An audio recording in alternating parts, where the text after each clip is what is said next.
Sorry, I moved my mic while talking. It's unfortunate. Let me start again. I welcome all of you.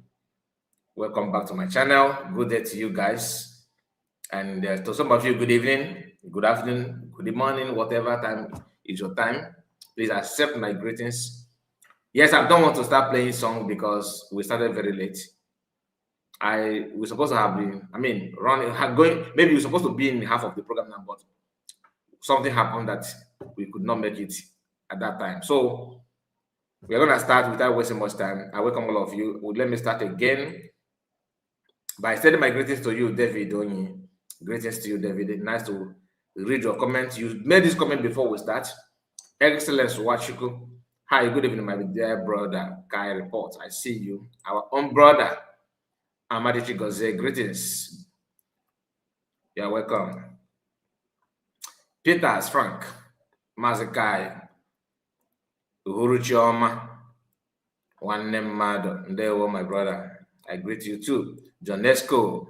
Good evening, sir. Jonesco, I see you. God bless you. Thank you for joining us. Peter Frank, we are not hearing you. Yeah, that's why I have to remove the mute. I muted myself while talking, so I'm sorry about it. And I'm sure that you can hear me now. The voice must be out. But now I said no voice. Yeah. I think now, please confirm. Can you hear me? I believe you can. Our own brother, Chidi Phillips. Chidi Phillips is watching from our second platform. He said, good evening, Mazakai. Good evening to you. Nice to hear from you. Please don't forget to like the video. That is the best way to go. So last time we started by talking about Wadacha Lugo with her videos and what she said and all that. So we're going to complete it. Yeah, we're going to complete that video. Then we now go straight to the other things that we have for the day. Remember, I think we stopped at what minute? Let me confirm. We stopped at those of you that watch their program. I believe your way and allow Mazen to be. You are not the only one in this movement. Get out. This struggle, poor. Okay, we watch. Plan here. I want you Prince Darlington. And a video nyabia. Naturally be done here. He is a BP go got more higher. Oh, somewhere here. I think it's 20 or 9. Okay, let's start. Oju to Ojihego. Omani bego. Na agbagani igo ni problem. People are na one. Each other here put a woman why he meleka japu punk. We did not hear this part. When you quiz an account because ni enje kwi ha no net as so many of them in from chichalon tabo. All right, so let's start from here. And like I told you, this video is highly packed. Yes, we have so many things to dish out, but the best way to start is this way to let you know where. For those of you that watched that video of Achalugo the last time before fundraising, so I'm here to complete it. I promise you that we'll complete it. Then I have other things to add it up to make you understand what is playing out. Please don't forget to like the video and of course share it to many platforms of your choice. It's unfortunate that we started very late because we have many things to talk about, but I don't know if you're going to meet up, but let's just start from where we stopped. Yes, we can hear you now. Excellent. Why you it seems like you're watching from behind. I don't know. Amajigo says is current. And yes, loud and clear. Okay. Most of you, it seems like you're watching from behind. I don't know why. Make sure maybe you can refresh your device so that you can follow us live. You know, I love it when I say something, people capture it immediately without wasting time. You know, it makes it look like it's truly live. But when you're watching from behind, you're not watching recorded video. This is a live program, please. And today's date is 8th of June 2026. Please, of course, is Monday. Do the needful, do what you can to support us by making sure, first of all, like and share to many platforms of your choice. I understand that some of you are engaged with other things now, but those of you that follow us here, that care, that cherish what we do here, once you see the notification, you will join. So that is why some of us, I don't like, past bias. Those are people who don't follow us truly. Like this, our brother here, Magic Goze, no matter what, no matter program going on elsewhere, once you start live, he's here. you know, and I don't take it for granted. Amadi Chigoze, I really appreciate that. So many of you, those of you that are here, Jonesco is one of them. Jonesco is always with us, and David Oyi is part of it. Excellence Wachuku is active, but sometimes he don't comment because, but I don't know, maybe because of where he is and all that. Peter Frank is new to us and he's very, very active. I appreciate all of you. Please, once you come across this video, like it. Let's continue. Ego ka eji mechi ha ọnụ. Ego. Nke a na-akpọ onu agwọ na-ezogharị n'Aba. Gịnị ka a na-akpọ atụ na mmadụ abụchukwu Nwachukwu. Nke ajara nwa bụrụ nwaanyị ojighị ego je nụọ IPOB n'ụrịa nwaanyị. Nwunye mụọ nwa ojighị ego o ji ego nni nwa. O ji utu ojighị ego. Ọ mara na ịmụ nwa bụ ego. Nwunye mụọ nwa na-agbagharị igo nni nwa problem. People ọ na-akpọ na-ayọ ego as in ha na-akpọ nna akọlụ m. Na that nwa amadi no na ayọ no as in na last time ọ yọrọ ego that's not blasted ya. No see come and get her to go and look for work. They no longer give him money. That is why it's good to drop a comment. If not that, how will I know that you are watching? You know. So Donald, I greet you. And you are no longer joining us in the studio. I hope all is well. Say, Kai, I always wait. Okay, always with you too. Okay, my brother. Thank you so much. I appreciate it. And Clement is another powerful guy. He said the Guru Choma. David Oye said the greetings. All right. Okay, let's continue. Please, if you watch the previous one, you are going to enjoy this ending part also. That is a testimony. All the people organizing any data no ego. Hani ne withdraw. That's it. I got to go me. Ono man na actually go so receive na. Ono man na.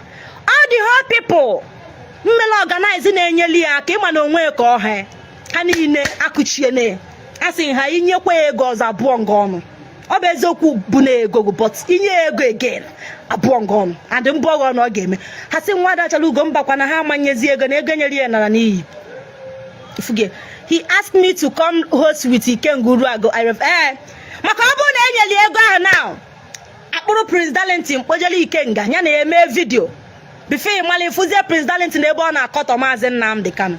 Hey! Mana ọ na-adị mma na this struggle. I love kwa na ego. Never you ever as a freedom fighter ebuwe na ego ụzọ. Jenu jụọ mmadụ abụchukwu. How many times ka mụ na Prince Darlington na-reject ego n'aka? Ndị na-esi n'aka na-asị ka ha nye anyị ego. Jụọ ya. Muna Prince Darlington na-reject ego a n'aka anyị na-asị anya jide na anya ma ndị nyeli edi ego because afọ anya na-atọka. We are protecting our name because this name we built it for so many years. Ezi afa ka ego jụọnụ mmadụ abụchukwu ugboro n'one ka Prince Darlington na mụnwa jụtọbali ego n'aka si na jidelibe anya ama onye wetara ego a and anya ama mmetụ ya aka ihe ọ ga-apịa n'ọnụ bụ thank you o were ego jelie Omazi nke me last. Nsi aje egwu onye wetele ego na mwa nwa mmetu aka ego abụ 100,000 gekwa nka. Nsi ana nwa mmetu aka. Okpowa di man. Si anya na chalugo si na ochoro. The man we request for my number we kpom we kọwagide onwe. Eno ya golie studio ihe adị na studio ya oji ekwu okwu. Na ebe ezigbote nwa Chineke. Na ya bụ onye nke nwa na ya bụ nka nwa. Na a lot of people me na this struggle. Mu biko mụ na lu di ego na ego ji si ka support one for data. Mwe tulebe tulecha we si angwa. Yes na iche na na-echefu em si angwa nya kwa izie na account m. Because n'ihe njekwu ihe anọ na-ete as in ka na-ekwu na-ete ka o nwere ike tomorrow na asị na bribe gacha na chalugo so wee kete ego eji wee bribe mgbe aha afama ịma na ndị whiter than mgbe aha echuo m mgbe aha this my whiter than white end ye wee si mba na ọma mme nsi ajide je gwa nwoke asị na ma amaghị ebe ego si na ma amaghị onye abụ na mma ama mmetụ aka jụọ ya onye na-akpọ anyị career freedom fighter if una this struggle Ana adị mma mmadụ afụ na ego n'anya. Don't be a lover of money. Maka na ọ bụrụ na Prince Darlington fụlụ ego n'anya, dimkpa bini na ndị otie, ha kali Chinasa agụ na-echi ikpu kali iji ego through dimkpa bini wee bribe Prince Darlington ka ebidoro nwunye ahịa. Tata o nwere ike Prince Darlington agaghị na-ekwu eziokwu because of ego ahụ olili. Ha! Power kalele.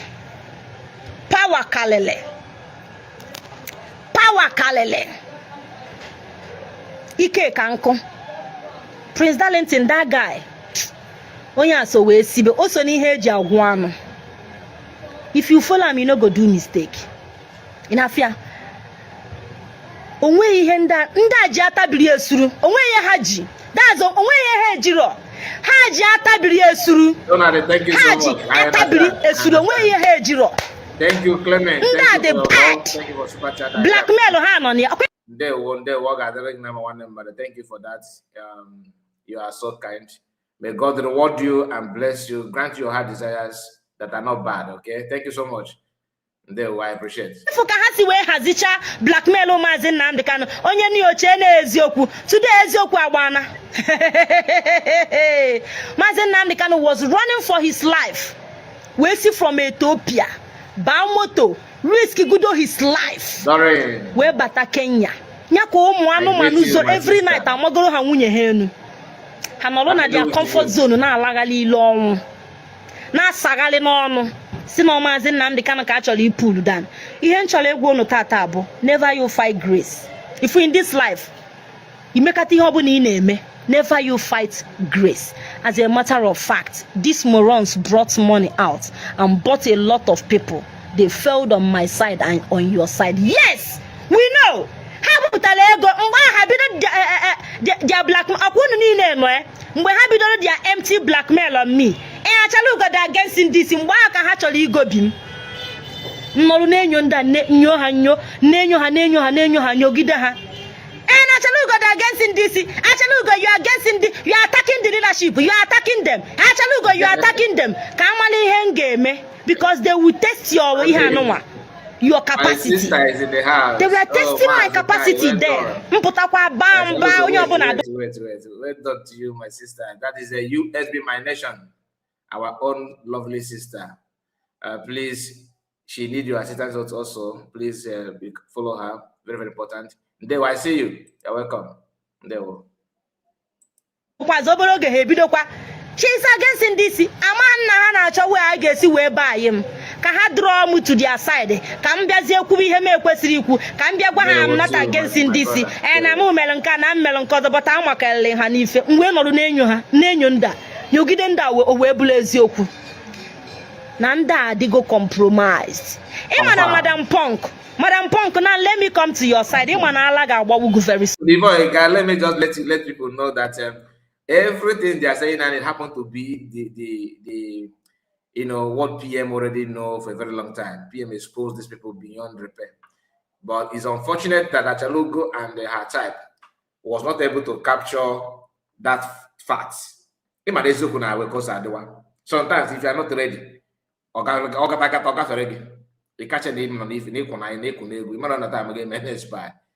it took them years to see through. I don't believe that they don't know, but they're waiting for Ghana manager.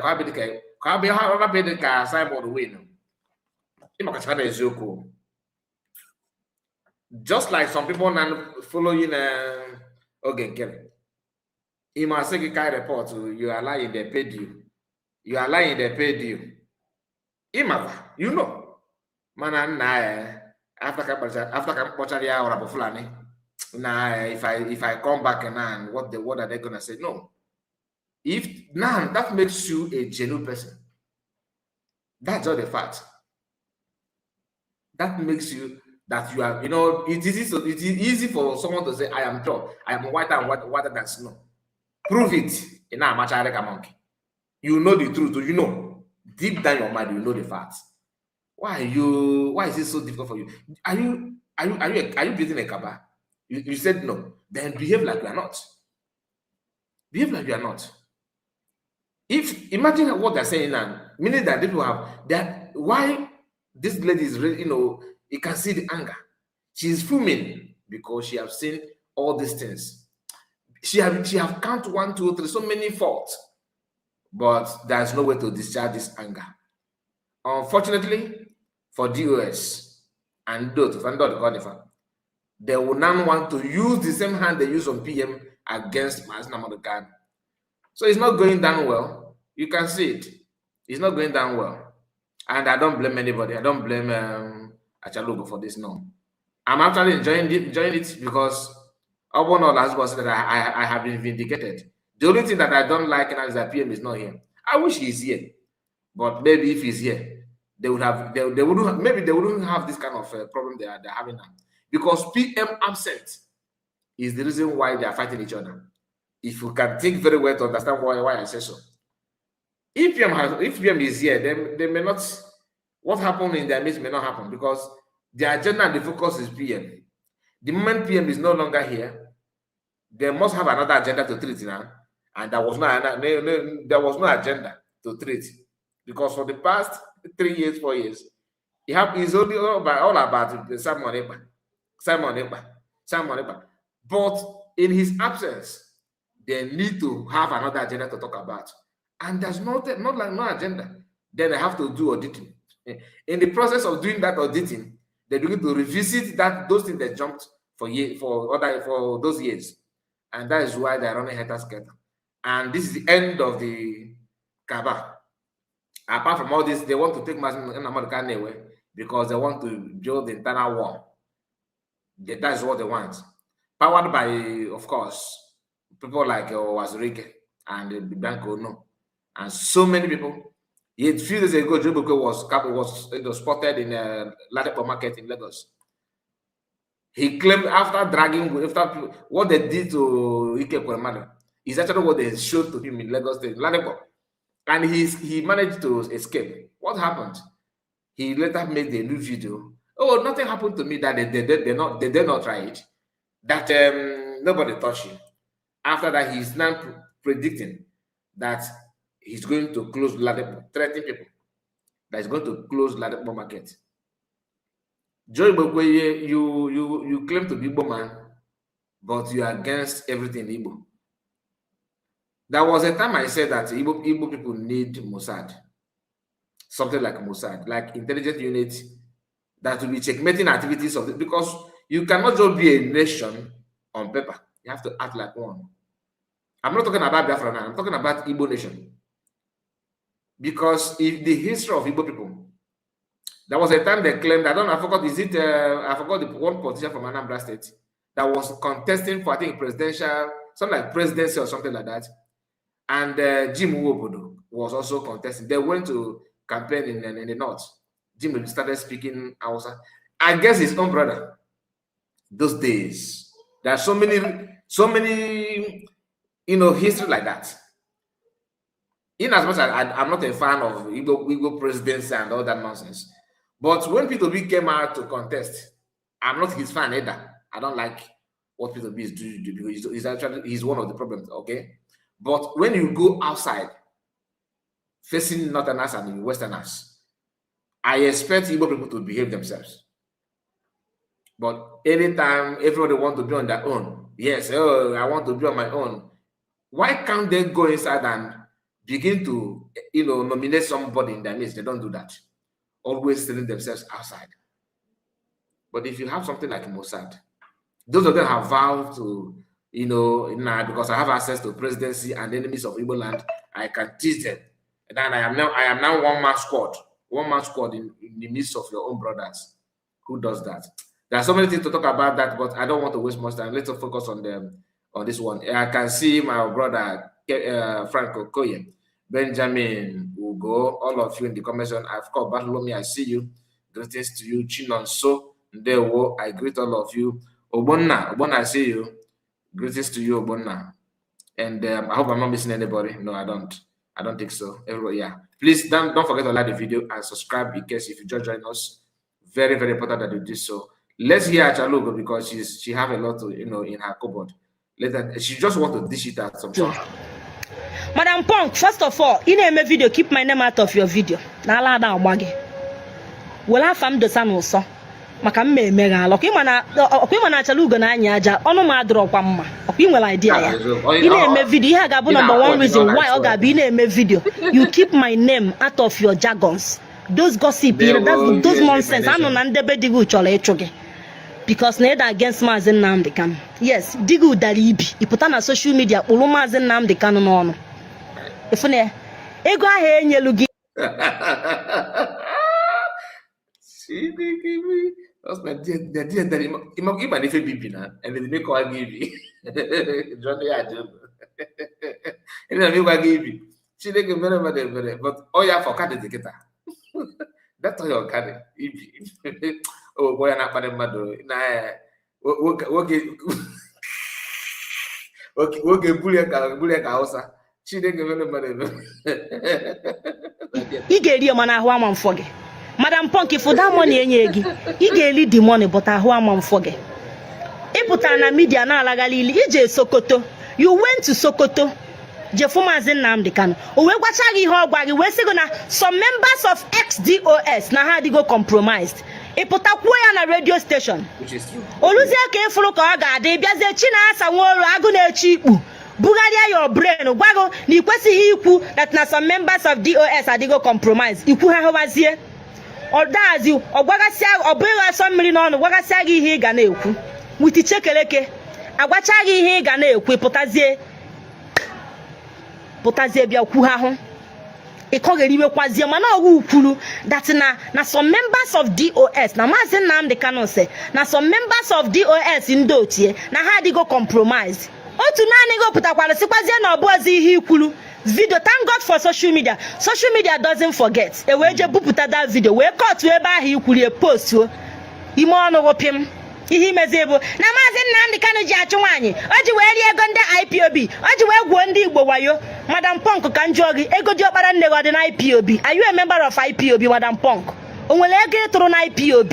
Ịtụrụ ego Maazị Nnamdi Kanu so wee rie ego gị, then what is your headache? Gịnị bụ isi ọwụwa na-awa gị? Di gị adala ibi ọkwụla ego na IPOB. O nwere ego tiri na IPOB? Dị ọkpara nne gị ụmụazị ị na-akpọghalị daazị zụrụ azụ o nwere nke tiri ego na IPOB? Adem, onwere any members of your family bụ member of IPOB? Kedu ihe bụ your headache in IPOB? That radio presenter joge say, ma ị bụ member of IPOB say mba. Ke ihe na-awịla ala na social media. Ị na-agbaghali every now agwa gị na nchetegha ala ga-agba gị. Ihe m ji akwali gị ugwu bụ that na ịbụ agadi nwaanyị. Amaghị m ihe mụ na agadi nwaanyị ga na-akọ. I don't know. Amaghị m ihe m ga na-agwa agadi nwaanyị, agadi ekwe nka. Amaghị m ihe mụ na gị ga na-akọ na ị na-ada anyị isi. Amaghị m ihe m ga-agwa gị. Amaghị m ihe m ga-agwa agadi nwaanyị ka na-akpụ punk. Ị chọbeghị ịpụta gwa ụmụ ụwa ihe mere ka ji akpụ punk. That's the people nọ na your age ọ ka na-akpụ punk. Ị chọghị ịgwa anyị. Ị chọghị ịgwa anyị ihe ị na-eme na media. Ọ dị n'ọgbọghọ ọka na social media. Ị chọghị ịgwa anyị. You don't want to say it. Ị chọọ ka o si n'ọnụ mpụta. Ị chọọ ka m kwuo ya. Ị chọọ ka m kwuo ebe ị na-akpụ galazi. Ị chọọ ka m gwa ụwa. Ị chọọ ka m gwa ụwa ihe mere na Alaba International. Ị chọọ ka m gwa ha. Ị chọọ ka m gwa ha nọ azị na ị na-akpụ galazi n'ikpu. Ị chọọ ka m kwuo ya. Ị chọọ ka o si n'ọnụ pụta. Don't dare me. Itampa ma will tell the world. Ma agwa ihe that's ma agwa ihe boys na-ekwu na Alaba. Ma ndị bugolu gị, I will tell them. I will say it. Nkwoye na kpuo. I will say it provoke wo I will say it. Mmekwue na ị na-akpụ galazi. Na otu isi akpụ punk n'isi. Na ị na-akpụ galazi na ana. Na galazi ka ị na-akpụ na ana. Ịchọ ka m kwuo ya. Abi, you want me to say it? Chineke melu ebere agwa if I come for you, you will run mad. Nchete gị ị ga-agba ala ị ga-agba ama ndị mma. Biko gị bụ galazi. Gịnị bụ galazi? Hey God, I beg you. Okay. This lady, I swear down. Nchete gị BP gị ga-adị mụọ ha ya. BP gị olele na kpuru na ị na-aga break na ena anụmanụ. Iwe pụta ịkpụrụ anyị punk. Ị na-akpụ punk n'elu na-akpụ galazi na ana. Ị chọghị ịna-akpụ face ya dịgụ dala ibi. Na dịgụ dala ibi onye ga-enyezi gị monopoly iji ịgba n'ilo. Madam Punk maka na dịgụ dala ibi.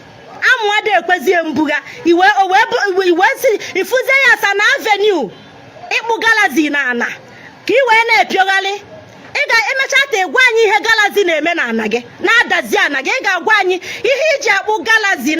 Yeah, thank you so much, Frank Okoye. Jim Wobodo spoke in Hausa against Dr. Alex Ekwueme. You are highly connected. Yeah, I can natural. Thank you so much, Frank Okoye. You do quite connected, highly connected. Can I get because I don't know if why I know that you go I did not, but kind of gonna go. It came out if you why I got to go to Ojan outside state. And dear Dalibi, now you know, okay, Dalibio. Up on the wall right there, I'm telling you.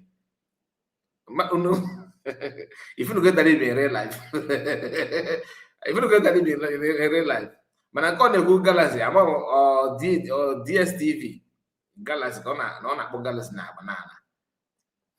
Na ka ọkwakwu na afọ innocent person like me ka a na-agaba adaziame ị ga-ekwuye ikwu ya kwupụ dazi ihe m ga-eme gị ọkwa alaba nke anya ọ bụrụ na ikwu ihe mma hazi gị I will tell the world m na-ekwuye mma agwa ha ebe ị na-akpụ Galaxy ka o wee dị understandable ka people ghọta ebe m si abịa because ịma na mgba gị nkịta this way ma na nna enyo dazi ana m enweta achọrọ m inweta some informations gịnị ka ime na alaba eji chụ gị gịnị chụpụ gị na alaba ọkwa ịgbara ọsọ na alaba international ịgbara ọsọ ka ọ na-ịgbarọ Madam Punk ịgbara ọsọ na alaba international ka ọ na-ịgbarọ ịchọ ka m kwuo ya epushkwene m Asking Hotel Madam Punk Asking Hotel na alaba amaghị die ekwekwana ka m kwuo okwu Asking Hotel amaghị your details no ekwekwana ka m kwuo okwu Madam Punk don't push me ipush o meme ngalụ respect enough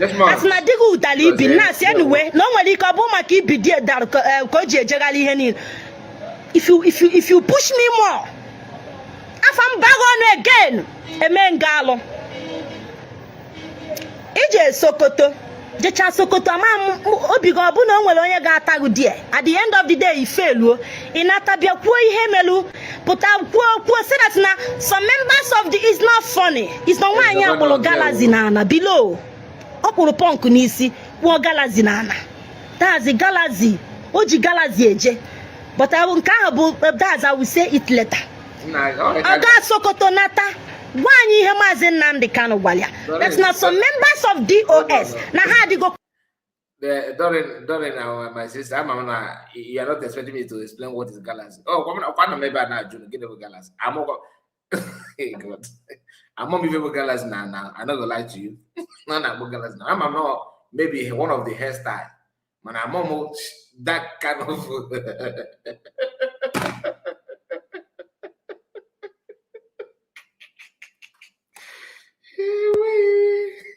Na Galaxy na upoko neno about the na Galaxy ka kunegi na that and I can be so good that I should have this girl which a problem na Galaxy na hey God na Galaxy compromised we all agreed on that anyị kwetelu anyị na-achizi ya kedu who are some members which not the recorded social media doesn't forget onya ka nwaanyị agburu U-turn after ka Chinasa Nworu minister to her wee gwa ya the things ọ ga-apụtakwu na ọka ahụ ikwu that ọpụtazi ekwugharịba deny ba anyị bupụtara ya that video ọmịa ogbuo U-turn na kpo TikTok today I want Amadichi goes that hairstyle of Galaxy, former Chelsea player. Gallas. Okay, Gallas. William Gallas. That can't do that. Not the straight or not. And a ball straight. Okay, yeah, Galaxy. Okay, now I get it. Doreen Inogonian, my sister, saying you have to explain it is your platform. No, but I have link now. For people, external body to come and help me and explain this. So maybe when I put the link, please you join me to throw more light on that. I come now start on that for now. I'm not maybe na go. I'm not maybe na go because Galaxy na Madam Galaxy amazing. Na ka kwa no nemo Galaxy above you know go just go like that. So Madam Galaxy, I swear that. But Kekus we na open na go asiri. Apogo Kekus man na go Galaxy na. Guy be a good guy. Henan, whenever I could number bad boy, I'm a good guy now. I don't actually, that's a woman and they corrupt my church mind. They will you'll be my nation.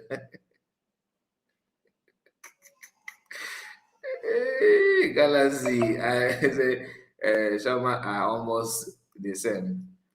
It's another one, Frank. Okay, I'm not going about. Shaloma. I don't know who is Shaloma. Shalama. I don't know that one. No. Yeah, but another hairstyle in the book. We have free greetings, dear friends. Fresh KD, I see you, Fresh KD. And Amadichigo says yes.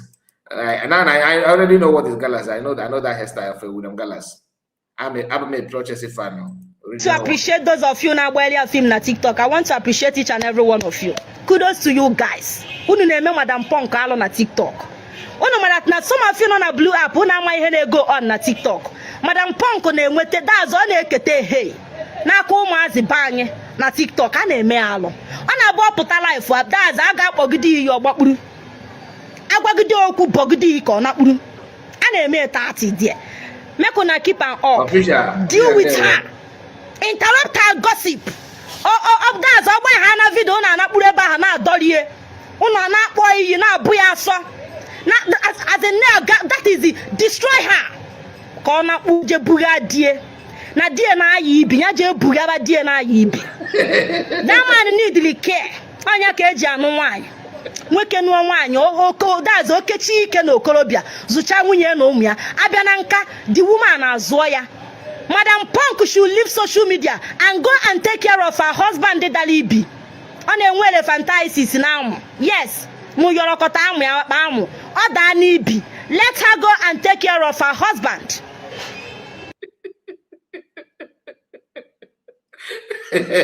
There's a Nadia never fantasies now.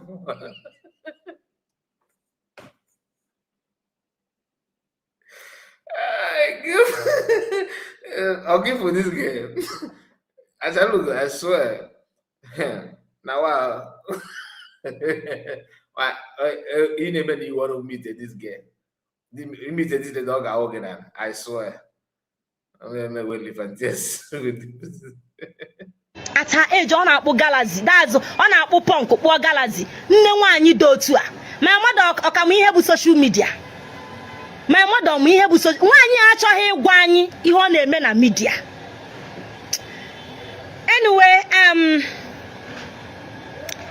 let me tell get on to Mazin Nnamdi Kanu remain the leader of indigenous people of Biafra. When any other idiot to put a signal leader will all allow with PAs and all. That's make you sure. When na me send you. About your dollar on na phone. Will all design wire. Mazi go see if you go nowhere. Onwe hegi na enye chike dozie na ndoti ha na eme agbateke kwechiri na your duty post don't shift anywhere kwechiri si ike die ima na edu Leonard chike dozie never appointed you na Australia oh this is no ku Bible say nke mgbago put that side man elephant is so cool bugo the problem he was say na T junction ibe agige put it on them. The Achalugo, this Achalugo carries something from out. Obubom, Benjamin, the elephantiasis. So, when any right, if that's email spell, Allah call now way. Chike does young with Chalo, Jabulu, that's a Jabulu Magiole for Switzerland. We have no business with a Magisella. When you're born at Basamaga in Ejila. Go, continue with your duty post. Continue with your distance. If you get wait, let me. You better quiz week. Here for going. What be here for now? Now what for you? In Amwam. Kevin. Unu better unu get quoted that's no name. Please like the video. Share the video. Share. Share video because. Very important. Share the video to Sabia. Share. Let it go. Koya bona full video. Video. Share. Na man I go here. But I'm back. Our business na umisi. Wa echi yata go back. We go here. Come full sugar lance. Come dance. Come wala abonando. Come walu mochiri gozo. Come wala besi ama ben na geje. Kayo mara. Mazi Gosif and the other Mazi Asina Chike Dozem Canon Biafra land in Kese, Chike Dozem Sin Emegun spread as non men cause or Chuku or Quagoko. Onye forgy your signature, you wear signature, I'm on signature boost. You wear signature. Now Gosif is forgy signature, will you Megan, will you deje letter to a British embassy cause again.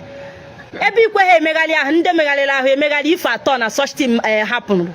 If I thought that's not such thing, meleme, ebi kwe he megali aho.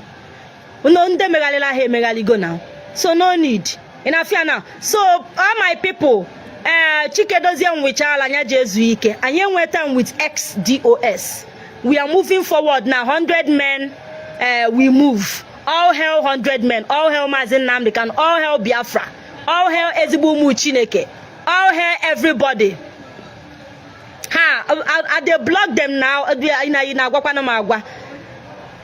Mmecha ihe ha ga-ekwete. Ifuge. So bikonu share this video. Onye abuna all the whole people ekwubugo m ihe na short video, and I'm saying this again here. All the people this Maggi seller in Switzerland Dimele spell, please go back to your duty post. This is coming from Mazin Nnamdi Kanu, from our leader. Go back. Nobody can send you out of IPOB. It is only Mazin Nnamdi Kanu where the right to appoint people and expel people in IPOB. Onye si na odure mma nyapo J4 monke bido mebe people expel. For the past 6 years, Mazin Nnamdi Kanu, the only achievement of Chike Doziembo in a people expel. Otako si Mazi Oguru Chupu Mazi Oguru from Etalo without MJMD. Otaka hasi weputa blackmail wo Mazi gini ka na akwe gini ba for this Mazi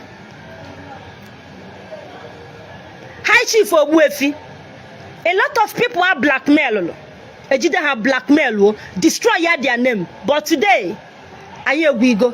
I want to appreciate our 100 men. I want to appreciate the Rising Sun, Ambassador, and the. One thing I want our people to know, because of the official, this is your comment. One thing I want our people to understand is not. Don't stop. Forget about this comparison. Can they give you? Can they don't give you? It doesn't matter.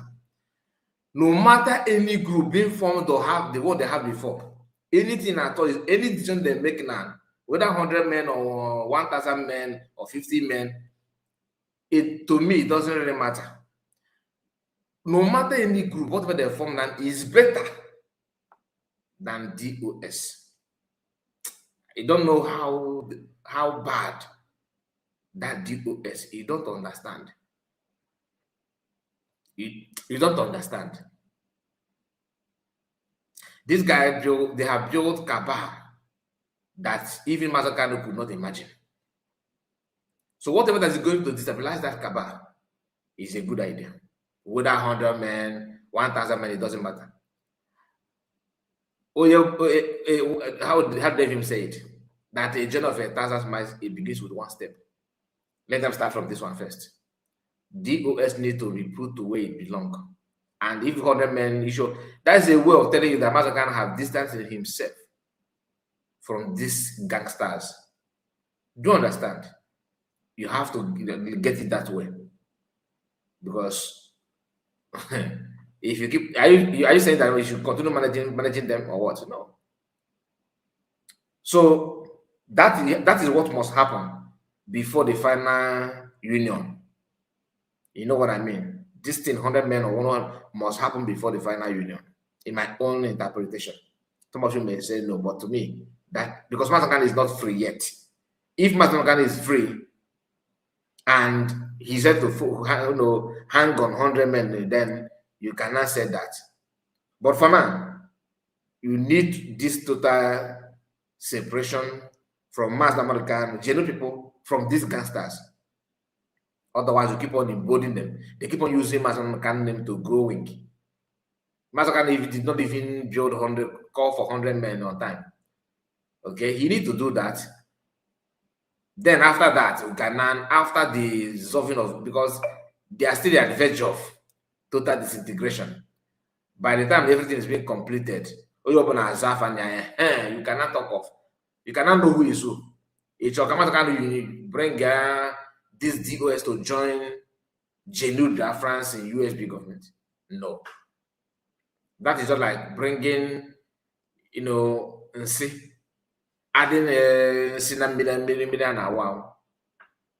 If you mean anything, you need to separate Paul for Barnabas. And that is a way, it's even a very good job to separate them, to know who is who, filter them and know who you are going to be with. Also blessed, I see you. Stella, greetings to you. I greet all of you. He said DOS does not have any power. PM Samanepa Njoko has destroyed them since 1930. They are only doing blackmailing and propagandas, which is dead on arrival. Let's focus on freedom. But he forgot that Mazen Namakani is yet to make his final decision in terms of like publicly.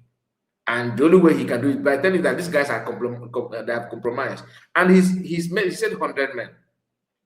In Awata, he said 100 men because he's still not free. You may blame Matakan, oh, you should tell them to go and join USB government and all that. He's not free yet. Because all get quick, all garden careful man enemy, who is who. Okay? But as a free man, he can make that and nothing make. In my own interpretation. I don't hold that against him yet. I cannot begin to call him out now, no. But any group that he's going to form, whatever that he wants to do, is better than where he was in US. Imagine if he had done this thing maybe 2022. Imam the best. You want to go? The best that time. But he gave them long time to repent, and they couldn't do anything meaningful with all this time. So no time is late. So you can only say thank God that people like PM Samanepa and DPM is around. Of course, with FAMD. People don't appreciate the job of FAMD. You see these three people, I don't joke with them in terms of if you want to talk about people that are very, very well informed, that understand the situation, respect them. You get why. Let's continue. Keri and David, I want to appreciate you people. Ihono na alu amaka. Obo na obu na amami ihe anyị kala ime. Amami ihe anyị na descendants amaka ala ine eje. But unu nwa biara ujide ebe niile, that's the design wala anyị. Make our fundraising na adịla anyị easy. Ihe unu na-enu bụ bomb. Unu na-enu bomb. Chineke goziere m unu. Unu gbuo n'aka nni unu ga-egbute. Unu egbuo n'aka ekpe unu ga-egbute.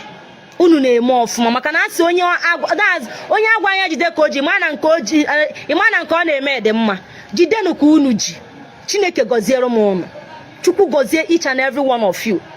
Ndị 100 men, ndị Avid, ndị Rising Sun, ndị Ambassador, all the whole ụmụ Chineke out there who has been supporting the movement. Ụmụnne Maazị Nnamdi Kanu, Chineke gozie unu. Alụ ejimakọ na ndị otie, Chukwu gozie unu ncha. Chineke gozie unu niile ebe ọ bụ na unu nọ. Master Prophet, Chineke gozie gị go na nwunye gị. Mee, God bless you. Maka na that is a blood is thicker than water.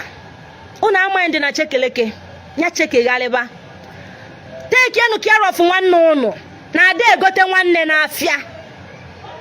Nwaanyi a na anu na odu ka stranger na family. Oga udazo onwe ka oga esi gbaju odolu obocha. Unu enene ha anya.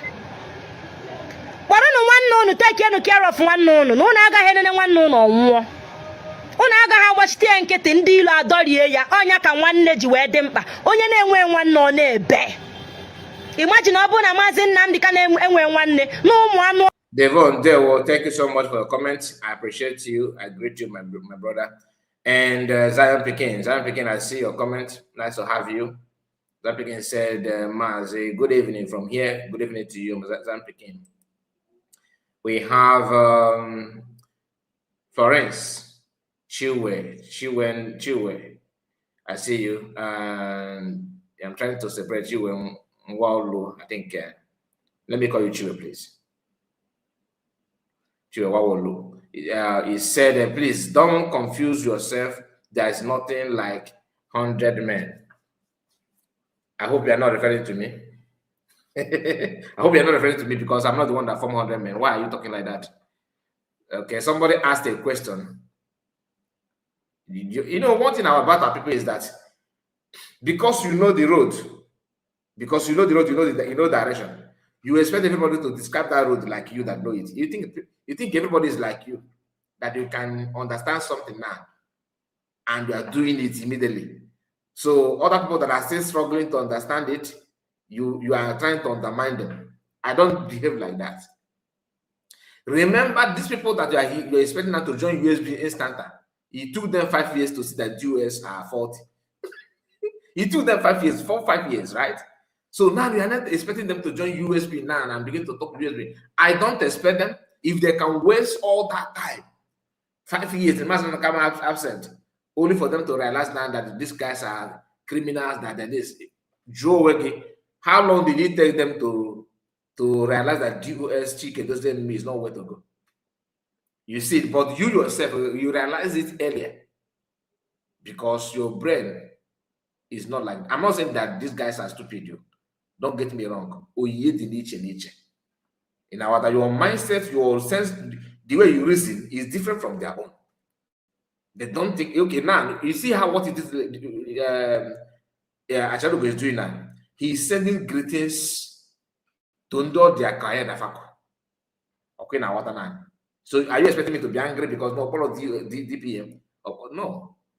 And DPM understand this very well, better than me. Like, she understands it well. That's why she don't venture into this world that she just mind her business. Because it takes them already how many years to know that Dio Echike Dozem na China Saworu are misleading people? Only just is it up to 3 months? Happy about war. Came in 2021. They were busy talking on social media, attacking everybody. Oh, don't talk. The leadership is this is a massive kind of leadership and leadership today. They are now realizing that is so. If you don't remember that these guys have spent years before saying what they're saying now, that means you yourself also need help. So I don't expect them to join to USB because I already know. I am able to understand where they're coming from. It'll take it a long time. You matter that PM is right. Even now, I call us PM. Okay, matter how backward some of them are. Okay for them. So don't expect them. Oh, you need to join. It is easy for you to say. It might have their mind. It might know the level of cobwebs somewhere in there and I'll deal with. So leave them. Their deliverance will come in fullness when the time comes. At least they have made a move. They couldn't make it for past 3 years. For past 4 years, they were busy attacking everybody. Now they understand it now. They are going to understand it as time goes on. So please don't confuse yourself. So you need to also learn how to put your word very, very well. You look at me now and I'm not confusing myself. How am I confusing myself? Guys, you know what I do? Actually, I don't want to address you wrongly. I just want to let us use this to learn something. Thank you, Kai, for this explanation. 100 men is good than DOS. Whether you like it or not, that is true. I don't know who is 100 men, but get DOS. DOS is just like you supporting Gumi. People that can be answering your son them and their own is to poison your food. What kind of friend or family is that? Nobody kind of must be free before any other push. Okay, but some people lack knowledge. There we Kai Ototooma from here and there, my brother Victoria Weke. I see you. And Mazi, please keep on reminding us to go and register for you Biafran ID card. I registered mine today. You registered yours today. Okay, registration not capturing. Please, anytime you know about the capturing, remind me because I have so many people that are waiting for that capturing. We need to remind our people. I'm also, keeping my eyes on that to know the day of capturing so that people will get capture and have the ID card. Very, very important. A lot of people are waiting. Kai, thank you, Kai. Explain to some people their brain is low. Many don't get it. No, don't use the word brain is low. So I don't want to insult anybody. How many years it takes people to follow Namorikan? Some of them, it's true. Some even started following him after his video is now trending. Oh, I forgot. Oh, Masamukan has been right too. Imagine that. Oh, this man told us, so you want us, so now you realize. But you used to call for his head, though. Take a lot time to join Simon Ekpa. Thank you. It's true. Some people, you think that your sense of reason, that God will bless you with you don't understand. That you can see something and understand it instantly. Some people will be wallowing in darkness until that thing will not get to their neck. While they are struggling, they are getting drowned. They begin to shout, "Oh, help me, help you!" That you should have been shouting for a very, very long time. But now they are shouting, "Help me, help me!" Greeting from Sapo.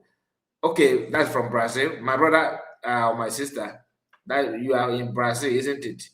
That's recognition. Please, I want to know, is it DOS or USB? Because after my program today, I have people trying to photo history and like they always do. Mas, I think the person is referring to Achalugo concerning the 100 men. No, I don't think so. But if it's with Achalugo, we see the same thing. Okay, so I don't want to go deeper. I don't want people to misunderstand me. I can only tell you what I feel. So if you have better argument, I will follow you. The easiest way to know the right group in the Biafra movement is to know which of the group Biafras are following. I'm actually going to say you are using a very, very smart brain. Or like if you are confused, Abi, check the population. Let them follow us and learn. We are still learning. As of now, to me, they are distracting USB. No, you are wrong again, Flores. They are not distracting USB. Each USB people just a group, like you think that USB government is just like a group, WhatsApp group. No. And who is that our brother that want to defend you? He said, Mas, I think that's Zion Pickens. Zion Pickens, you can see that Flores she's assuring that she was referring to Kai report by let them follow us and learn. We are still learning. Yes, as long as we live. What Denuga said it in the man that normally write a super story. I was saying that life is a teacher. The more you live, the more you learn. So we are actually learning as long as you still have oxygen going through your nostrils. The truth of the matter is that we are learning. I agree. But the question is, as you are learning, how many of us are understanding what you are learning? How many of us are grabbing lessons from that? How many? Probably few. Probably few people. And you cannot blame anybody, my dear sister. What I said is that ask yourself this simple question. The mom, after kidnapping of Master Morgano, how long did it take them to now realize that China Saworo and Chiketism did not mean well for PM Master Morgano? When PM gave advice to Uchechi, Mas Uchechi, because her name is not Mas Uchechi Okafor. When PM called her, don't grant interview there, thinking that she's innocent. What did she do? She refused, as I call PM, Miggets. Okay, have you frontal lobe or frontal whatever? Now she's not calling Methuselah Mekisedek and Achaluga and all of them. She's not calling them flying what? She called them flying monkeys or flying something. Okay, she gave them new name. When she called people frontal lobe and Migget and all that, these people were busy also using the word insulting their friends. You get the point now. But now, after, look at it, 2021, 22, 23, 24, 25, now 26. 5 years. Okay? And it takes these people all this while. The first time they are opening their mouth to rebuke Uchechi is now. So imagine how long it took them to be bold enough and courageous enough to call Uchechi out. Something that even Lisa Kano criticized someone, a Biafran prime minister, and still showcased her anger. She was very, very, skeptical about PM Samanekpa, always picking on him. Why? Because the PM allowed Biafran that followed him to insult Master Namokan's wife. Now, people that have followed US Tenan and calling Master Namokan's wife out, running program on her. PM did not run any program on Uchechi. What he did was countering what she was saying and warning her that her movement is against Madam Kano must stop. Which the time that someone was saying that someone said that Yana is your the same thing that these ones now are saying. PM said it years ago. So you can see the difference. You cannot see the understanding is actually in the same level. Like I said, IQ madable of everybody know so depending a bit for okay. So let's continue. Here of your ex-DOS because you won't hope. But I thank God that Namazi Nnamdi Kanu nwere ụmụnne. When people love Fuliana genuinely. The Biafran Vanguard, Chineke gozie unu na alụ ezigbote ọlụ. Chukwu gozie unu niile all the whole media of Biafran Vanguard, all of you. Chineke gozie unu medias of IPOB niile all over the world, all over the place. Mande mkpọrọ mande makpọ ike Chukwu ezumezu ha. Chineke gozie unu ncha. All of you. Chukwu gozie unu niile. Manda na ha bụ autopilot. Chineke gozie unu niile do awesome. So that's why I have been, because I have not played it to this level. So Manda's about autopilot. She's now seeing the light. And that's why because all this while we have been saying the truth too. But some people don't understand because you don't understand it. Just like in the now, for example. If you ask them to write, give them plain paper and pen, write current saboteur in the movement, they will tell you number one, guy report. Number two, you know why? Because to them, I am bashing, I am against, APM, ATM. They forgot that somebody smashed egg, calling my name also. Somebody went to one gota in Italy. He was there calling Bradley, because of Bradley, and smash egg. After doing all those things, what happened? He's now telling. In fact, he's now more. He's showing more anger on Ogenkere than many people. Now,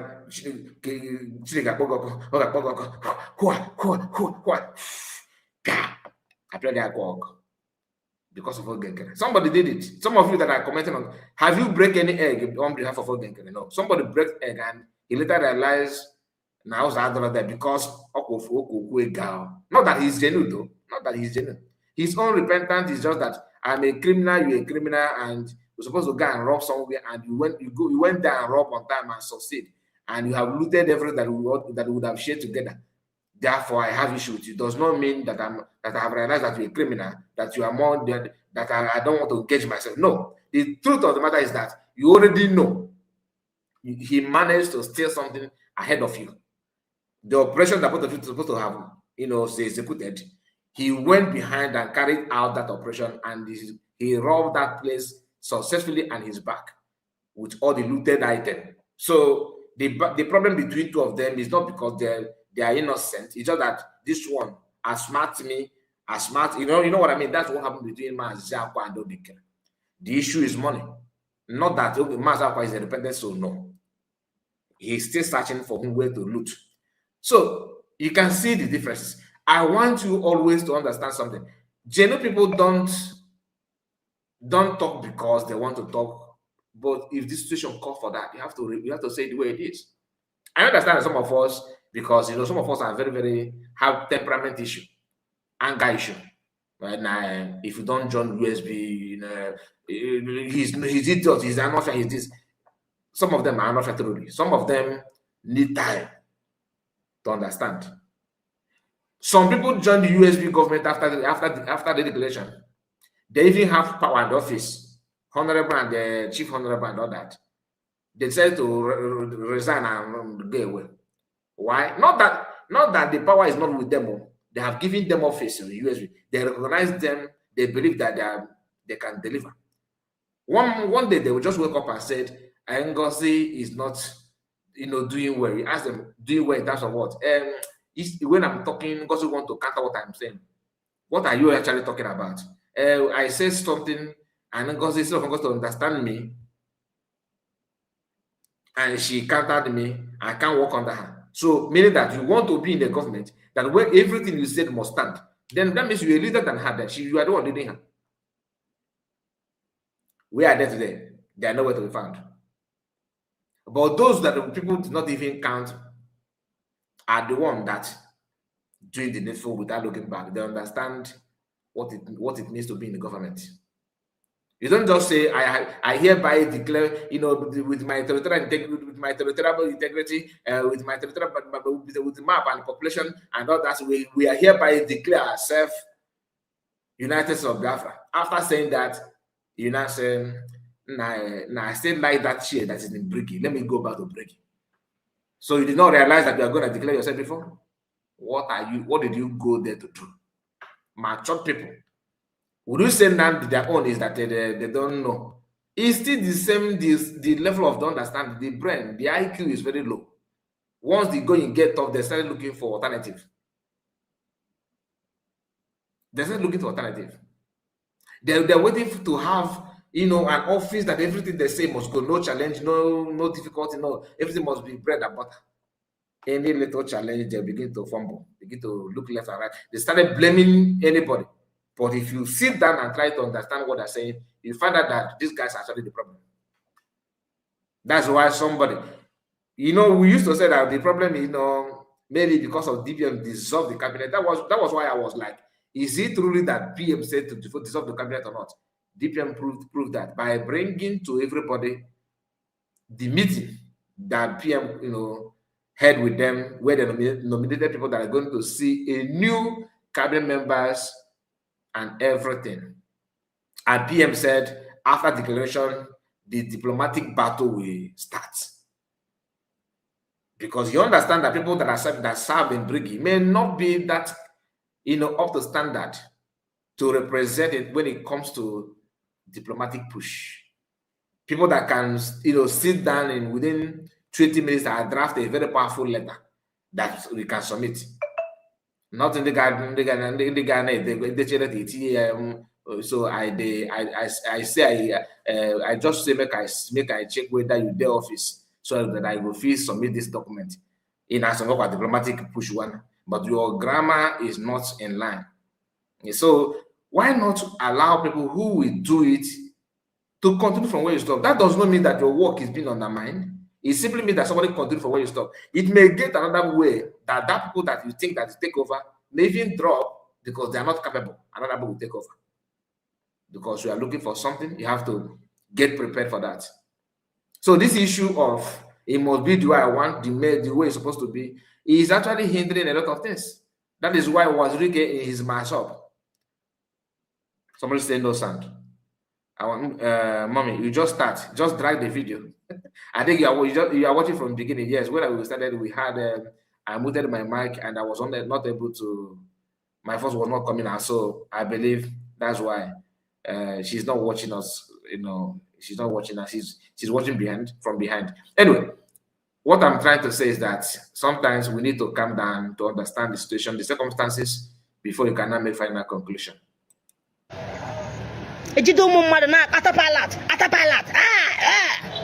Chukwu gozie unu ncha for standing tall for Mazi Nnamdi Kanu.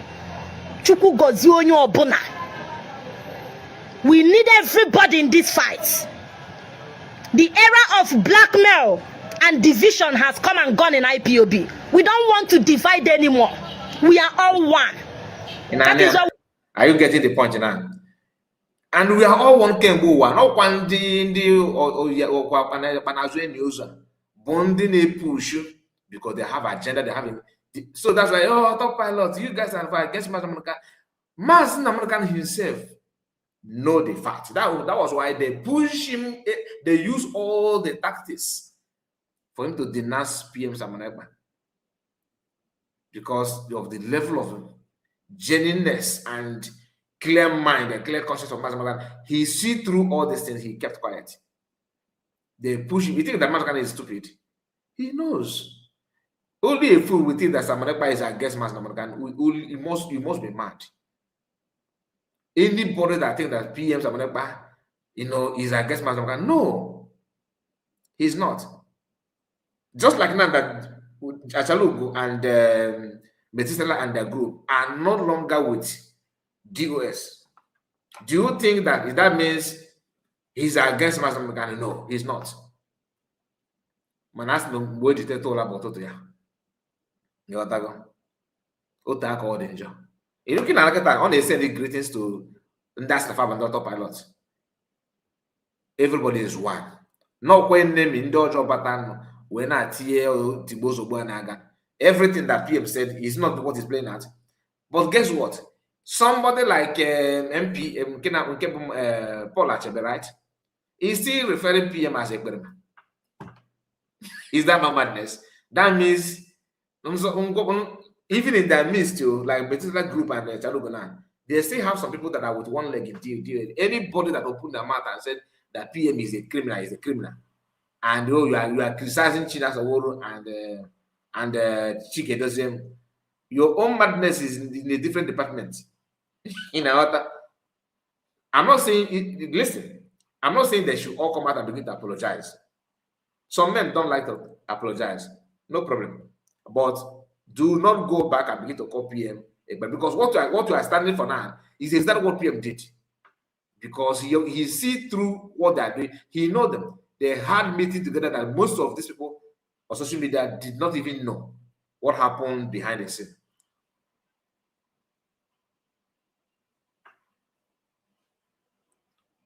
Please, can you confirm to me?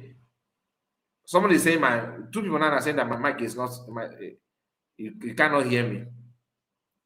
What are you guys? I don't like distract so. Please let me confirm this.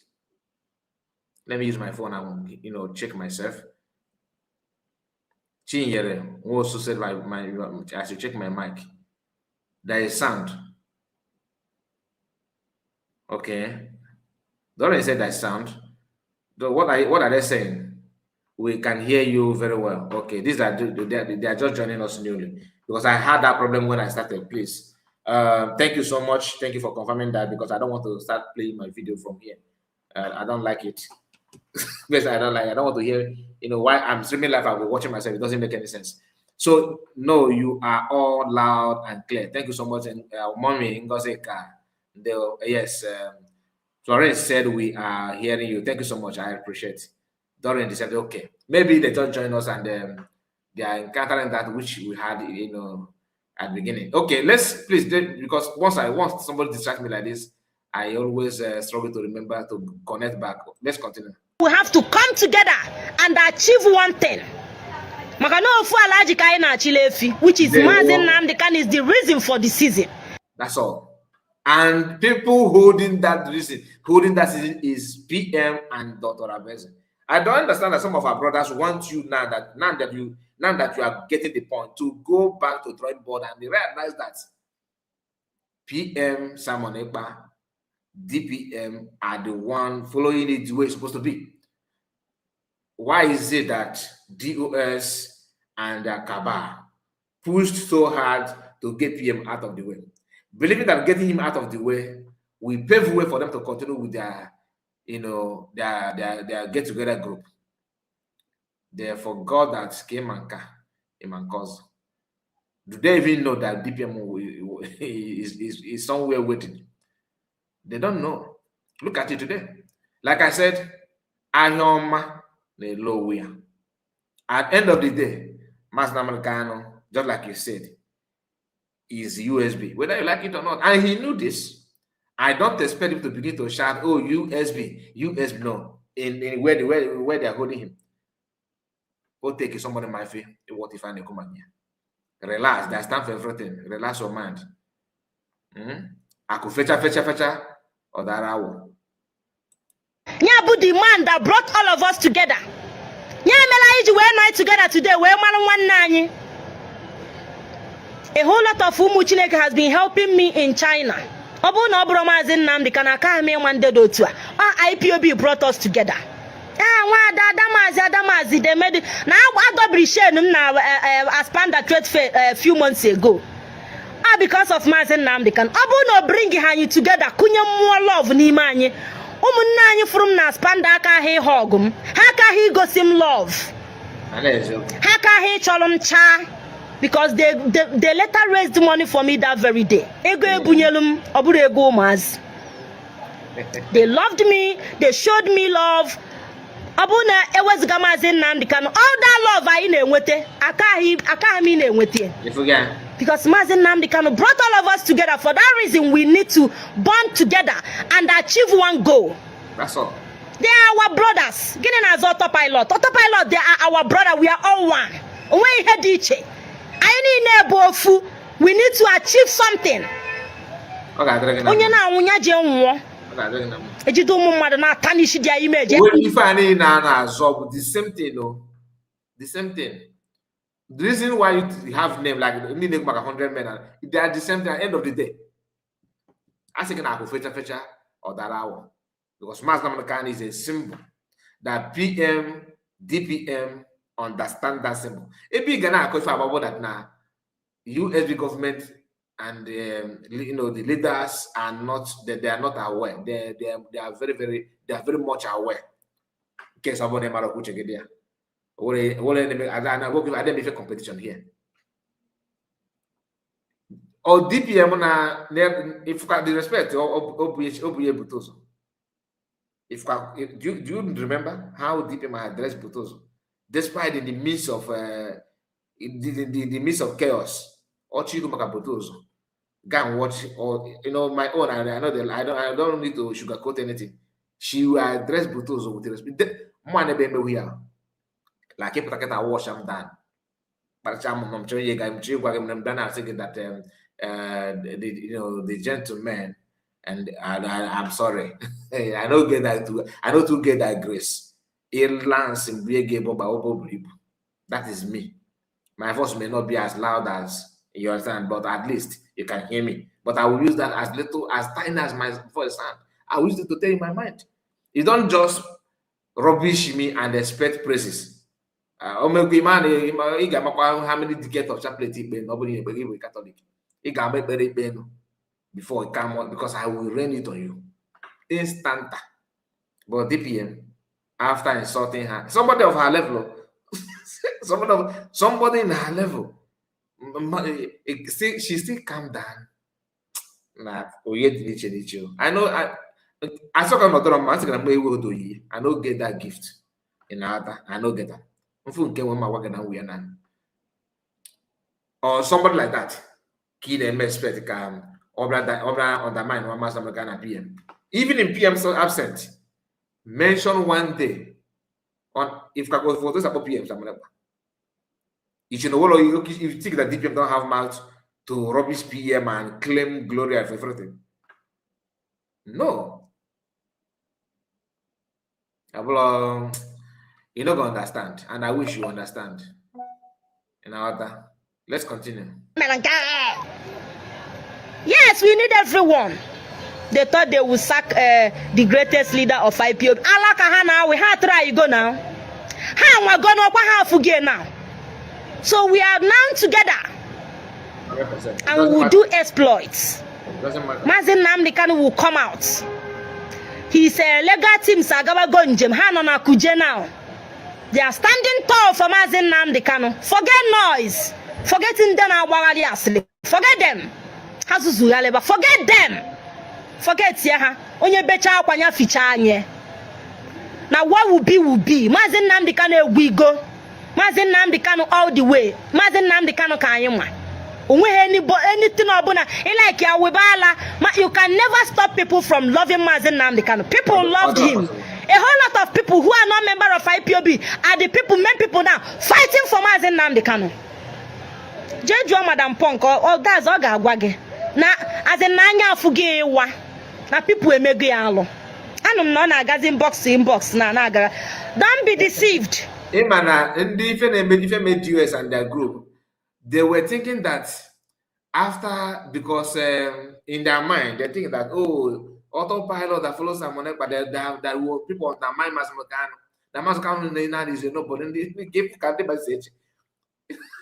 A man on nobody not autopilot Makamas Namokan. You don't understand. PM Unebonota Makamas Namokan, in case if you don't know. Sit at home was announced and started by who? DS, and they push them, PM say no. We continue because he understands the importance of this at home. We push also one of the reasons HUT and the TA born ndị na-agba osiara, ndị na-aga ka ha testify against him. These are something that people need to understand. Now, what happened after everything? It is not clear that truly Master Makano is the man of the hour. And people keep now pay the name about the throttle. Kabuto Anaganiru. Now Kodo the current leaders, they are not telling you that, oh, I am without Biafra, I cannot put food on my table. They are only making it in life. That some of us are even surprised that we still have that kind of opportunity to have people like that we ignore whatever they're doing and stand tall doing the needful without calling for anybody's head. They learn from the mistake of others. They did not call for protest for people to be fired for just like that. No. If you think that DPM and USB government is doing what they're doing because they want to be more higher than Master, you are dreaming. They all work hand in hand. The same thing with PM. Some people will come and Simon Ekpa, because you have dubious character, and you think that PM is like that he's idle, or he wants to become Master than. Even was weak understood the assignment. That is why according to him, that somebody that federal government wanted to, appoint. He said somebody, not mention any name, but in my own church mind, I already know who he was referring to. I think and I believe is Bianco. No. The lady told her, the person told her, according to him, let me quote him verbatim, please, that somebody, federal government wanted to give appointment.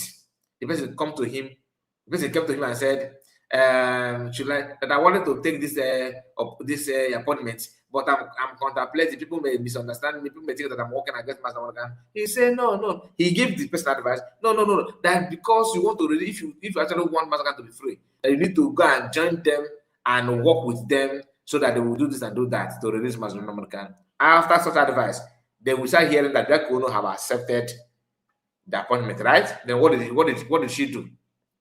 Uchechi, Kano, and Bianca Ono decided to work together. Then don't ask me who connected them. And the journey of Uchechi Kano have sold her hands in many questionable issues. Because we saw the video now, but we did not see Bianca Ono with Wazirike. But we have a picture of Uchechi with Bianca Ono. What does that tell you? Of course, with this DS now, what the assignment is that we wanted to deal with Master, but what Samonepa is doing is hindering them. Okay, let us remove it. Do you remember when PM will come online and tell you that they want me out in order to get you? They want me out in order to get you. That is why DPM will also tell you that if I begin to talk what I know, that she knows a lot that she talk, and don't expect her to start talking though. We are highly blessed too. If not that, we have people that never coalition, I swear. I'm telling you. Okay, be now, boss. It's just pass now jump. Now kangaroo. But how many of us appreciate it? Some are still telling you that no, Rabbi Fulani. No, Rabbi Fulani. And then they also with mass number they can. Okay, for HTML marriage wedding. All they know. Some people, I understand it's not the same. Let's continue. If you saganya na nwanyi ogire nwe ihe gbasara anyị na Madam Punk ị gafu ihe foge. Stop defending ESN. The same Mazin Nnamdi Kanu na akoto onye bụ the founder of ESN. So okay, will ala na nso. Onwe ihe gbasara anyị na gị. Stop defending Eastern Security Network na ala da agba gị. We don't need your help na ibo onye ala. Anyị need your help gị. Ikele na agwo ofe.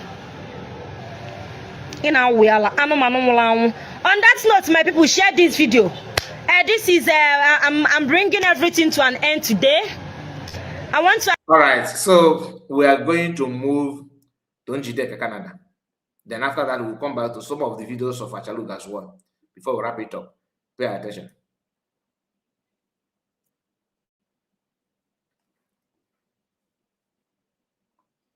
All right, let me bring it up. Resume go. We break. So, come before play on video. Igbo Women President Igbo Women Assembly. President Igbo Women Assembly. That's Igbo Women Assembly no with Ohaneze. How Ohaneze ndị Igbo nke ụmụ nwanyị. Mmegosi n'ihi na evidence today ọ dị na Google. Play kwunu video ebe yanwa kwukwara okwu. Ịma na ọsị anyị nọ Igbo ka o ji n'Igbo asụsụ Igbo ka Women Assembly na afọ maka ya na ha na-bring back our asụsụ Igbo. Why na ndị awe political party Ohaneze ndị Igbo ka ha wụ mana women Ohaneze ndị Igbo. Ịma na enwere Ohaneze ndị Igbo ụmụ nwoke bịa nwee Ohaneze nke women madam Imiezi wu president ha so ya mgbe ọbụla ọpụta sị gị Igbo Women Assembly ihe ọwụwụ Ohaneze ndị Igbo mmegosi unu ya na Google unu ewere anya unu na-apụfụ etu o si wee dị na Google so ka anyị gagodu play godu nwobere clip about ihe anya before anyị gaa n'iru.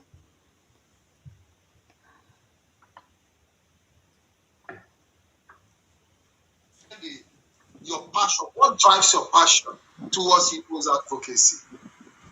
Well, thank you very much, Patrick. Ọ na-ajụ ya ihe wụ passion ya na ihe gbasara ihe Igbo ọ na-eme ya asị ife gbasara ndị Igbo maka ọ sị anyị nọ ihe gbasara ndị Igbo Igbo language ngwa gee ntị ka ụnụnụ ihe ọ ya ọzachazie then anyị ebidokwa ihe anyị na-ekwu. And our main agenda is our language, children, how to develop Southeast. So we started, and from there, that was what I said. I think from 2018, you can imagine I had to call my husband because we were into joint business. We are very close together, and I knew that this very call is going to separate me from him, which I felt could, could actually disturb him. I even had to sit him down to discuss and our relationship, and I advised that you should get another wife. So for you to know how much I'm willing to make this sacrifice for him to get another wife, that is not fair.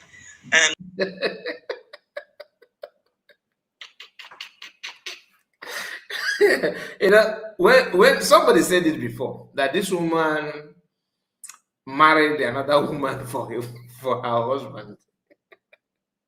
Man, or the same husband that's no baby. I'm just asking.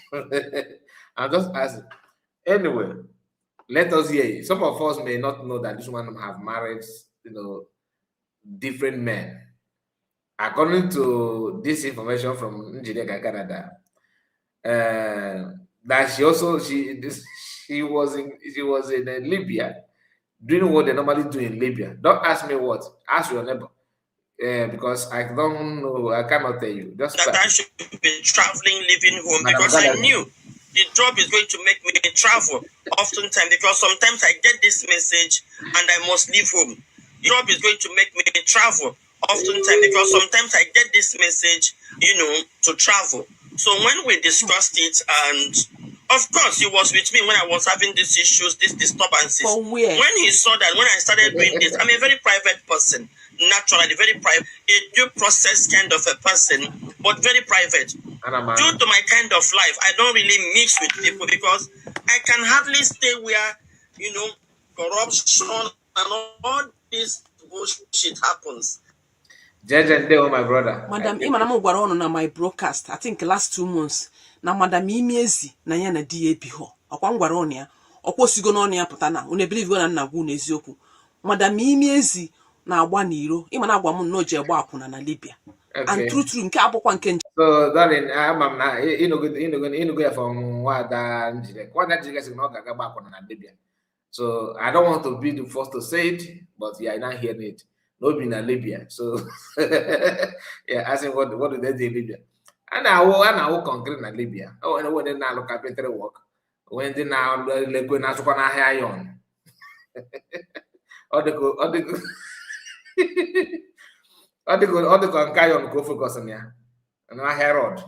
So don't let me talk about njakịrị go back o mana ime eziwu ashawo ka ọ gba na Libya wacha ọ gbatara ọnụ wee bata ọ bata the man wee nụọ ya o wee na-amagharị na-efegharị even enyi di ya bụ onye dinere ya enyi di ya rigori ọ jagharị okwu oyi di best friend di ya rigori ya n'enu yuzucha ya wee gwakwa a friend nyanwa wee je gwa di ya ọ ya bụ ihe ọta di Madam Imejizi wee chu Madam Imezi nke ọ na-asị gị nọ because of na ya bịabara ihe gbasara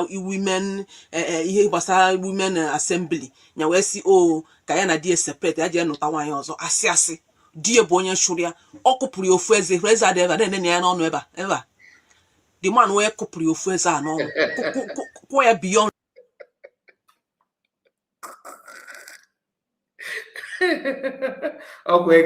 if you're going to get a argument, Namon can asking na news and saying na commission na social media. I want to see na professor wele do go bright price ya. Chineke mere ma de negent repair. We didn't want to kwapụsịrị ya n'iru and that I'm going this broadcast last 2 months. But today this one will go na agwa ọnụ na die na ọ sị ya je no nwaanyị ọzọ na ya na die POC. O wee gba nwoke achọkwaghị m. We jere o ji ofu eze na wetelu n'ọnọdụ Igbo. Igbo ana m ewetelu n'ọnọdụ Igbo mana ọ makwa ebe ofu eze ya dị. Amala ọnọdụ ezi ya kịta ọmala ebe ofu ọnọdụ ezi ya dị. Ama m not there na emergency open tit. Anyị makwana. Onye nke ya bi na anụ ọ mụchago nwa before wee kpọta onye nke ya bi na onye Yoruba. Nwaanyị wee mụọ bastard ụmụ 7 ka ọ mụrụ bastard. 7 son ofu daughter ọ ihe ọ mụtara. Ha niile different father. Ọ bịazie at her old age. O jere nten nwoke. Jere ntie nwoke dewe na bie na-efi die nni. Nwaanyị a na-amagharị ọmara jee ebe a ọmara na-amaka ọsa na ọmara jee Lagos ọmara jee ihe a ebe nwaanyị a biwu Enugu ka obi ha na Lagos maka ọnụ nwa na-confuse. Nwaanyị a wee ezigbote akwụna chara akwụna ọkwa isi ị na-abịa ime protest for Maazị Nnamdi Kanu ndị fụrụ ya n'anya ngwa anyị pụtara na ihe lead the protest. We don't need you for that protest. Anyị need hogo Maazị Nnamdi Kanu need hogo anyị amaghị onye ewu biko buru politics gaba buru politics gaba Biafrans ka m gugoduru unu ihe dị na Google ebe that ihe ọ bụ onye isi na ya that women assembly a ka anyị ga Google before I continue with the broadcast on the video ya ka anyị ga anụ ọhịa nwụrụ anwụ na-atụ onwe na-asị nwoke anụ ọhịa na ụmụ dị na-amagharị achụ ọgụ kama ya sị na-achụrụ gị achụ isi na-esi eji anọ. Hold on. If you have not liked this video, I don't know what you want me to do for you. I'm on my police. Please click on the like button. Like the video. Don't be stingy to like the video. I don't know your problem. Like the video, okay? It's not gonna cost you anything. You go get on account. Even like I got refresh your account. Check it online. You got no account. You got the point. Money. You go get that. Please, I'm begging you. Like the video. Just say what concerns with what coincidence with Lazuba, multiple children with multiple husband. Hey, uche get there, JJ. Uche get there. You got no. If it does, he just know we buy a draw. Confirm. I need a bottle of campaign to like the video. Champagne. You need a bottle of champagne to like the video. I send them address again, don't send them address again. I was thinking all the guys, each of them police. What kind of dog in and who they here? Who go there? Come out, follow us to station. I joke.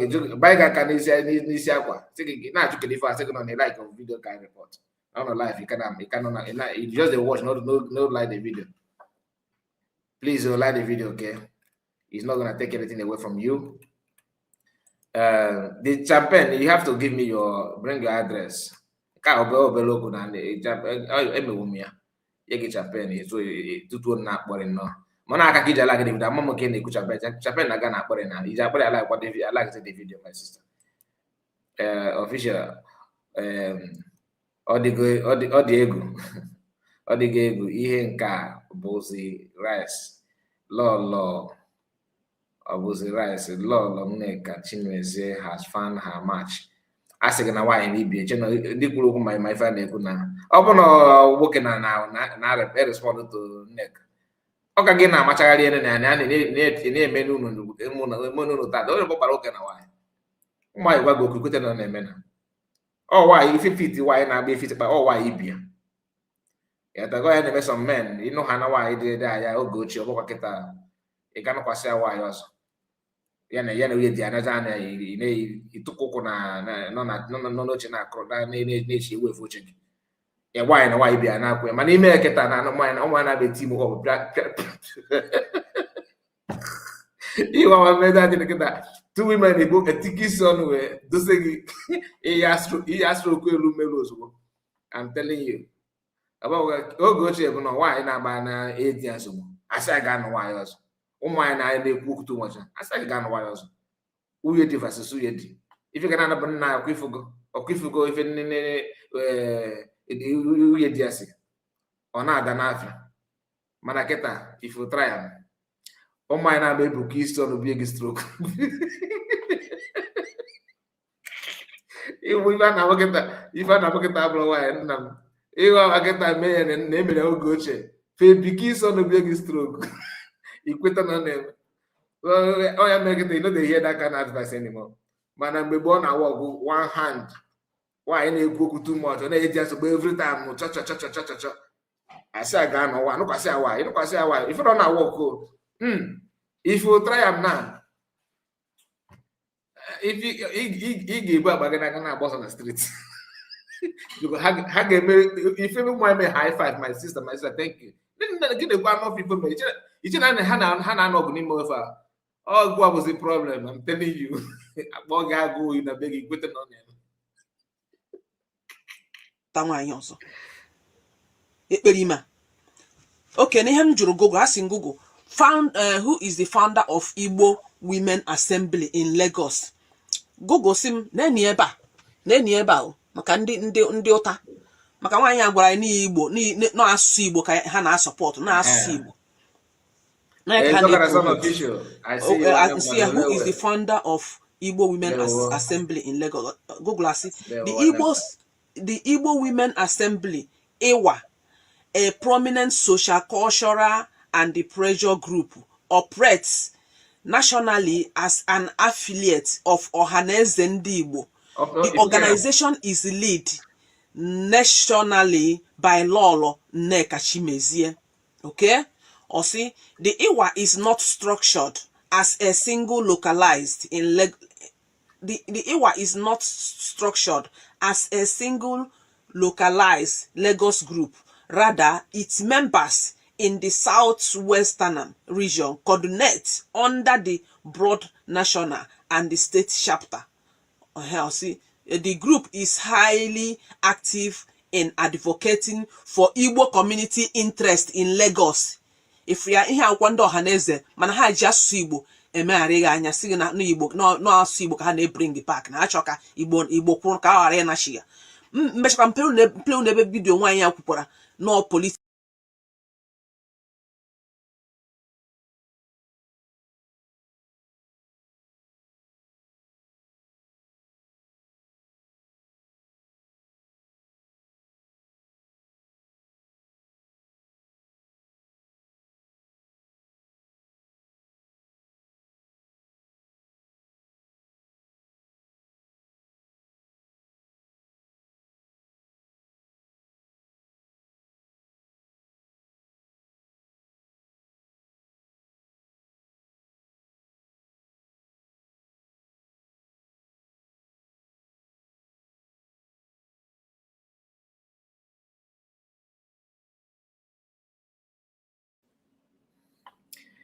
Again, I moved my mic while talking. Can you imagine? I was actually saying sorry to give to KK, who complained that I did not. Yeah, Dorian, thank you so much. I muted my mic again. Once again, it happened. Please give to Keke. I am sorry. I'm sorry for that. For skipping your comments. It's not intentional at all. Say, Kai, you feel like jumping my comments. Sure, I understand. No, you don't understand. It's not intentional. Don't say you understand as if I have any issue with that. No, not at all. You are one of us, man. Okay, why will I jump your comment? I'm sorry about it. Peter said she is going to 1 week break. Since then till now, she has not resumed to face what she wants to face. No, the woman is back. Yo. She's back. She have returned and ha. That is Bernard. Bernard, I see you. Bernard in there. And Emeka Mbeu. Emeka, let me call you Emeka. He said, good evening, Mazakai. We go hear something for this Biafra struggle. Madam Imizi, Madam Ezokuna. You're welcome. Ngozika. Mbemena Ngozika said this Achalugo has a bad mouth too. Very, very well. Quite serious one. Please, the voice is not coming out. Yeah, it's true. It's true. Doreen and NWC, no voice. Oh, he said, why the arrow with elephant? With elephant chest, okay. Why the Dara EB with elephantiasis? Why dear Dali with elephantiasis? Good morning, Master Guy from Malta. That is Joas, our sister, our Chinese wife. I agree. See, I did not forget your name again. Joas, I did not forget your name. Did I? No, I don't think I did. Ohaneze Ndi Igbo and Igbo Women Assembly are for political purposes, and the enemies of Biafra freedom, they are against Biafra. Official, I hear you loud and clear. And then again, we have Joa said, God bless you and your family. Thank you so much. And yours as well. Ohaneze Ndi Igbo and Igbo Women Assembly are for political purpose. Okay, that's you put the comment again. I fear this lady mouth. I must almost help your friend. There, my sister. Thank you so much. Yes, brother Kai. Thank you. God bless you and bless you too. My regards to your husband, okay? There we go. To get involved or contact the group. To get involved or contact representatives for the EWA in your area, you can reach out via their official Ohaneze Ndi Igbo portal or connect with the leadership through the Igbo Women Assembly community platform. Una free? Open ishi contact ha, ishi register, ishi bana group ha, when ya contact you or a gun of official Ohaneze Ndi Igbo Okay, our brother is watching. One of Madolewe, I greet you. Jazz. So say hi. Okay, you say he's hearing us. My brother, I greet you. Good day to you. It should be evening your time. My regards to you and your family. Take care of our wife. There. Portal, or a Ghana connect with leadership through the Igbo Women Assembly platform. Okono from wanya na wanya abu political party. Hana China sawan keta Igbo na China sawan keta ha bago na politics. Federal government go bigo ha. Ha nchari na arụkọ together. There I see. Mka ye play video ya wanya apụtara. Nyema ya na Ikenga nwere nnukwu problem. Ima Ikenga no China sawan nketa nwere ezigbote problem. So instead Ikenga yeje mebe China sawan nketa attack. Onwe indirectly na adugodu na emegodu nwanyi imiezi attack for now. Mana ka ya pụtakwa fully. Unu mo Ikenga waka ya pụta fully. So onye na-eme attack ya indirectly China sawan nketa wa go ji na asi nwanyi imiezi na ọ na support ESN. ESN China Ikenga na bara nwanyi imi ezimba no na support no ya support na that ESN wo the dead man squad China Sawankita create in the southeast. Maka Ikenga nwere idea that dead man squad. Mana ihe China Sawankita na ndị otu na akpọ ya ESN and I still support ESN. So ya ka Ikenga ji direct way na agwa the woman na why you just support ESN, why you just support IPOB. Okwuru mana IPOB China Sawankita no na IPOB. Okwuru mana ESN China Sawankita na advocate support ESN. Ngwa ju onwe aju why Ikenga ji ame nwanyi imezi attack na agba support ESN na support IPOB. So Ikenga na do ihe ahụ China Sawankita ka ọ chọrọ imepe chapter ya. Ya ka o ji asị ya nya support na that ESN no na-ewe iwe. Ọ ya ka o ji agba the woman saga. If you get so ESN na ha na-ekwu okwu ya wụhọdịrị ESN Maazị Nnamdi Kanu ESN Maazị Nnamdi Kanu na South East na-arụ ụwa ha ọrụ n'ime bushes. Na nke Ikenga na-ekwu bụ nke o ji egbu ndị mmadụ na Biafra land, that is the dead man squad. But ihe China Sawankita na ndị otu ha na-akpọ ya ESN mana aha ha wụ dead man squad ọ ihe a na-akpọ ya na South East. So ya ka Ikenga onye oshi na-adụ ha na-adụ nwaanyị ime ezi na-asị ya support zina anya support zikwa na IPOB. So ya na China Sawankita nwere ezigbote problem, maybe ego anazi abịa anazi akwụ ya ụgwọ maka na-akwụ Ikenga ụgwọ maybe anazi akwụ ụgwọ ha ma ihe na-esere ha. Ịmana agba m last 3 weeks na nnupụta na ha na-ese ezigbote okwu ndị ha nwere problem within their camp. Last month ka m gwa nekwa last 2 months last month again kwukwu ya tudo na-emebugo n'anya jụọ na onwe unu why Ikenga ji eme madam imezi attack and all the rights of China Sawankita ha share that program madam imezi mere wee mee Ikenga attack. O ji wee reply Ikenga back kpọọ Ikenga na ogbu mmadụ ka ọ bụ na ọ naghị egbu mmadụ ka o si wee na-enwetacha n'ụzọ niile adị na ihe na-eme na Biafra land na Ikenga na-egbu ndị mmadụ na Biafra land. Ono nwe squad na-egburu ya men. Rights of China Sawankita ha share ya ha niile share ya gaa na dia platform ya afia ma madam Egechukwu Eze Darakula ma Patrick Ikensi Austin ha niile ha share ya ha niile ma ga ha ya na kpia fearless evangelist ha share that program that madam imezi mere against Ikenga. Paris Ikenga ya jụọ onwe gị ajụjụ gịnị mezi ha ji share that program. Oye DOS atọ na platform.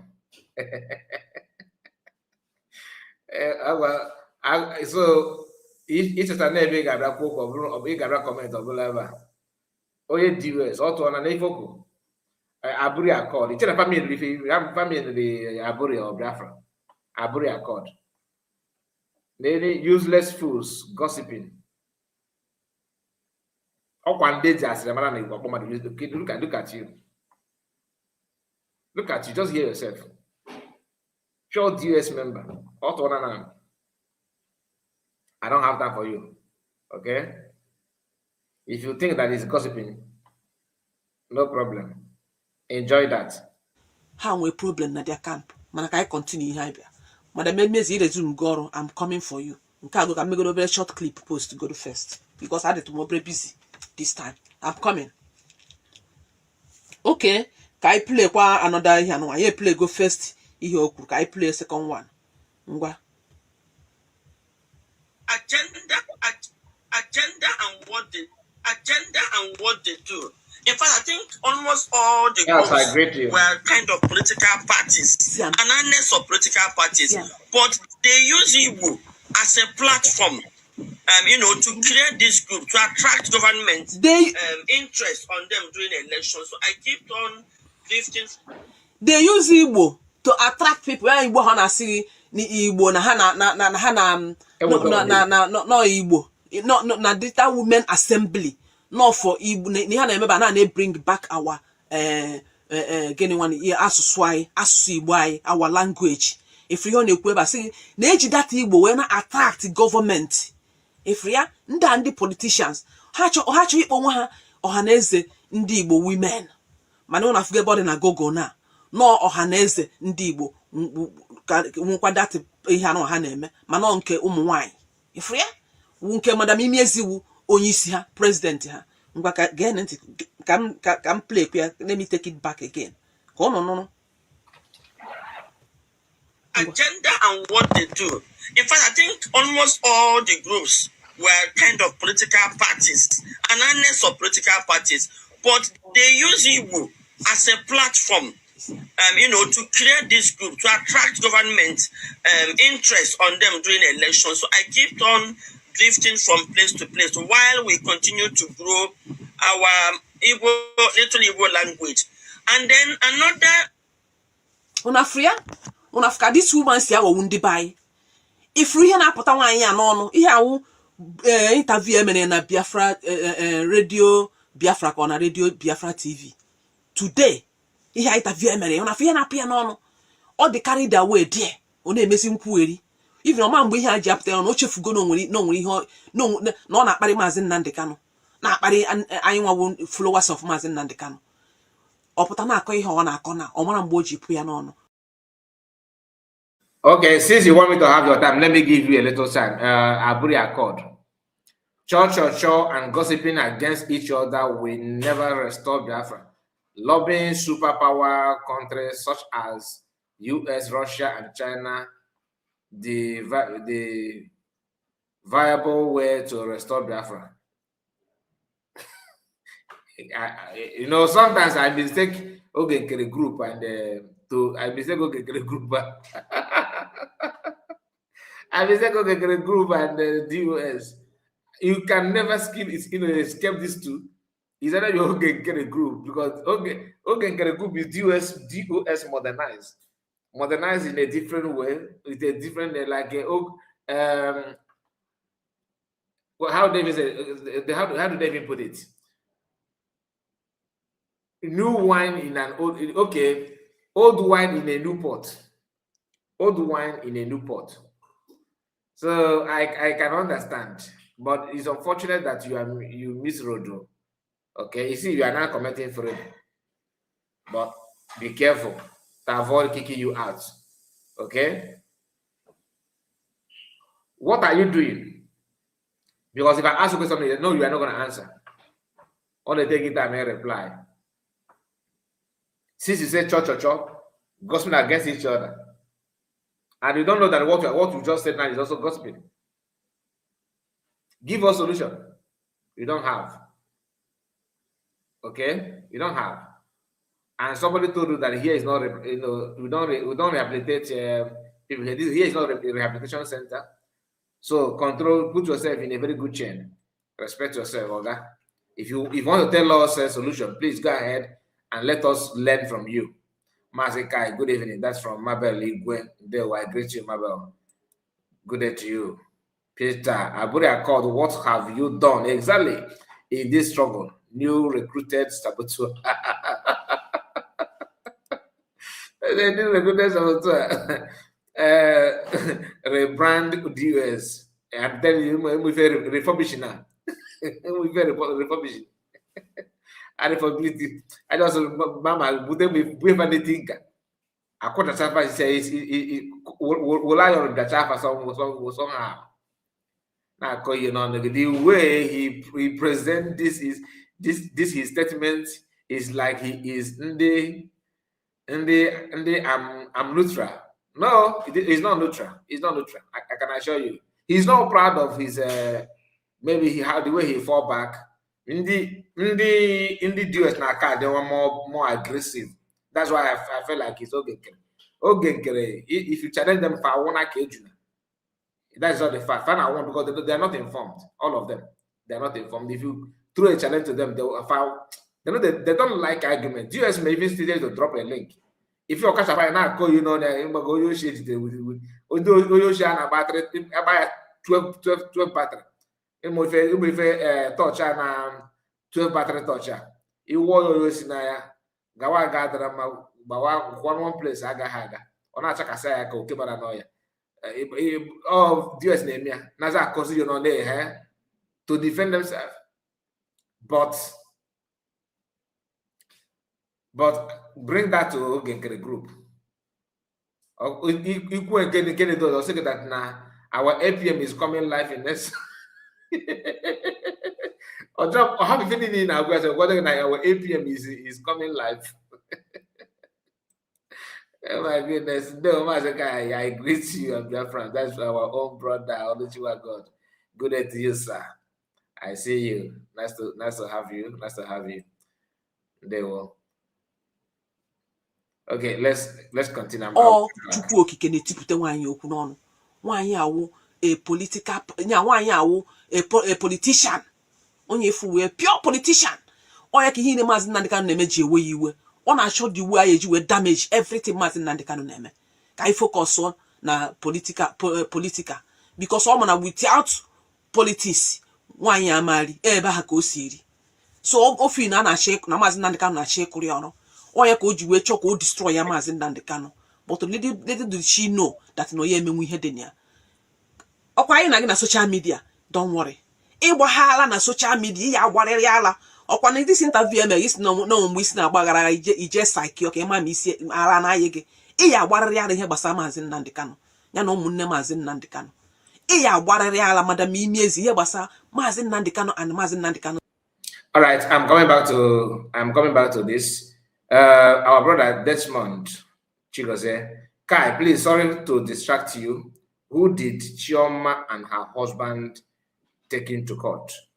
Court where? Which country, my brother? Is it in Finland or any other place? And where did you get it? But I don't know what we are trying to just put it very, very well so I understand what you are saying. For now, the only lawyer that they claimed that is for PM is the one that they, you already know about that. So is there any other court case, from them, or maybe you are not aware of all that? Just let me know which country, because that will help us to understand what I'm saying.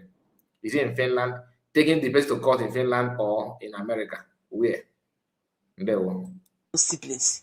It must wara na social media. Group nke na-eme ndị na-coordinate isi iwu president ime nwe die ikpahapụ ha die.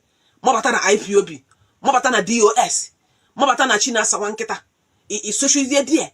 Hapụ your own group. Iji na-eme advocate ihe si n'ọya ka ị na-eme. Mba. Ọ na nke IPOB ka ị batara ebe ego dị. Ka ibu ya ego ka iji eme farm ahụ gbukwa ego die. Nwadi ọhụmụ gbukwa ego die. Asị m ijebe ya adịrịghị mma ị na ọma adịrịghị mma. Chineke ya bụ ọnọkwa gị nwaanyị. Ebe ị pụtara wee hụrụ ntutu tasị na ọnwụ na ihe dị na Maazị Nnamdi Kanu na o memino ha n'ihe ha hapụ aka. Ọkwa gị? You will see what you do yourself. Can I play the last one? This. Yeah. Wait, I'm just hearing that of Gwejofo. Is it a breaking news?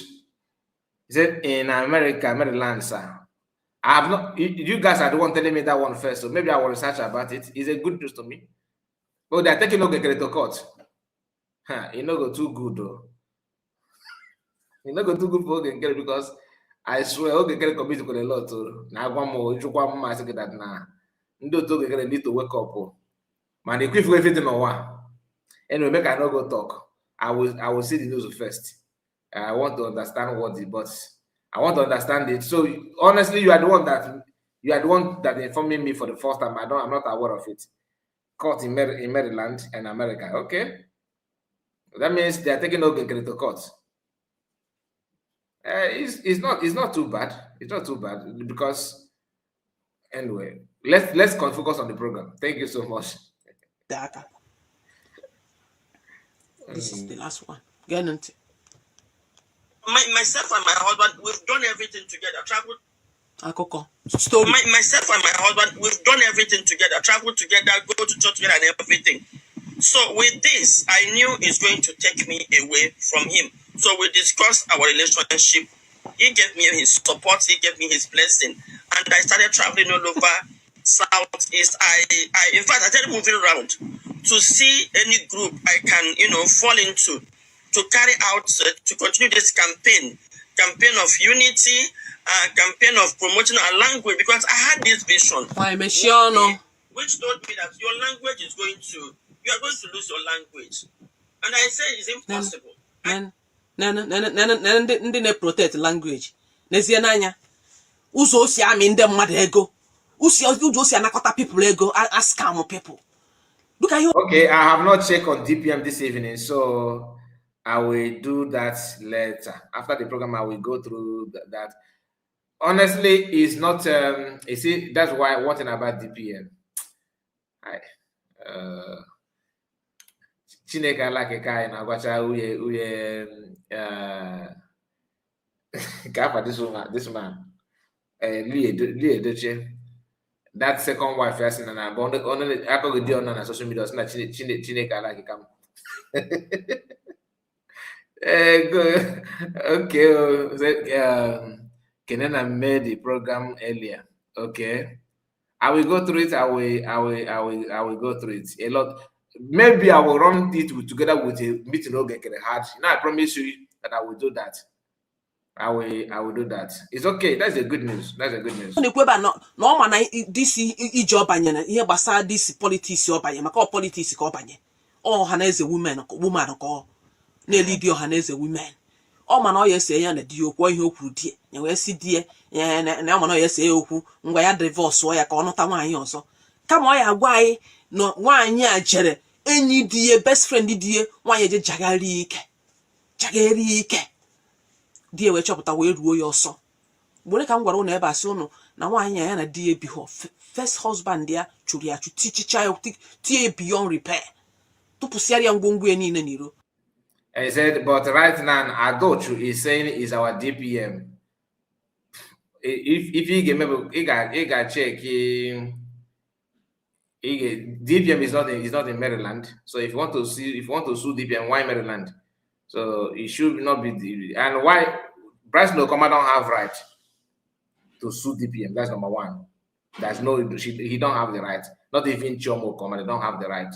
Even if the one though for Morgan Kerry. I don't know what as you know for to be honest with you. Because PM said nobody should go to court. So they are undermining what PM said. You get the point.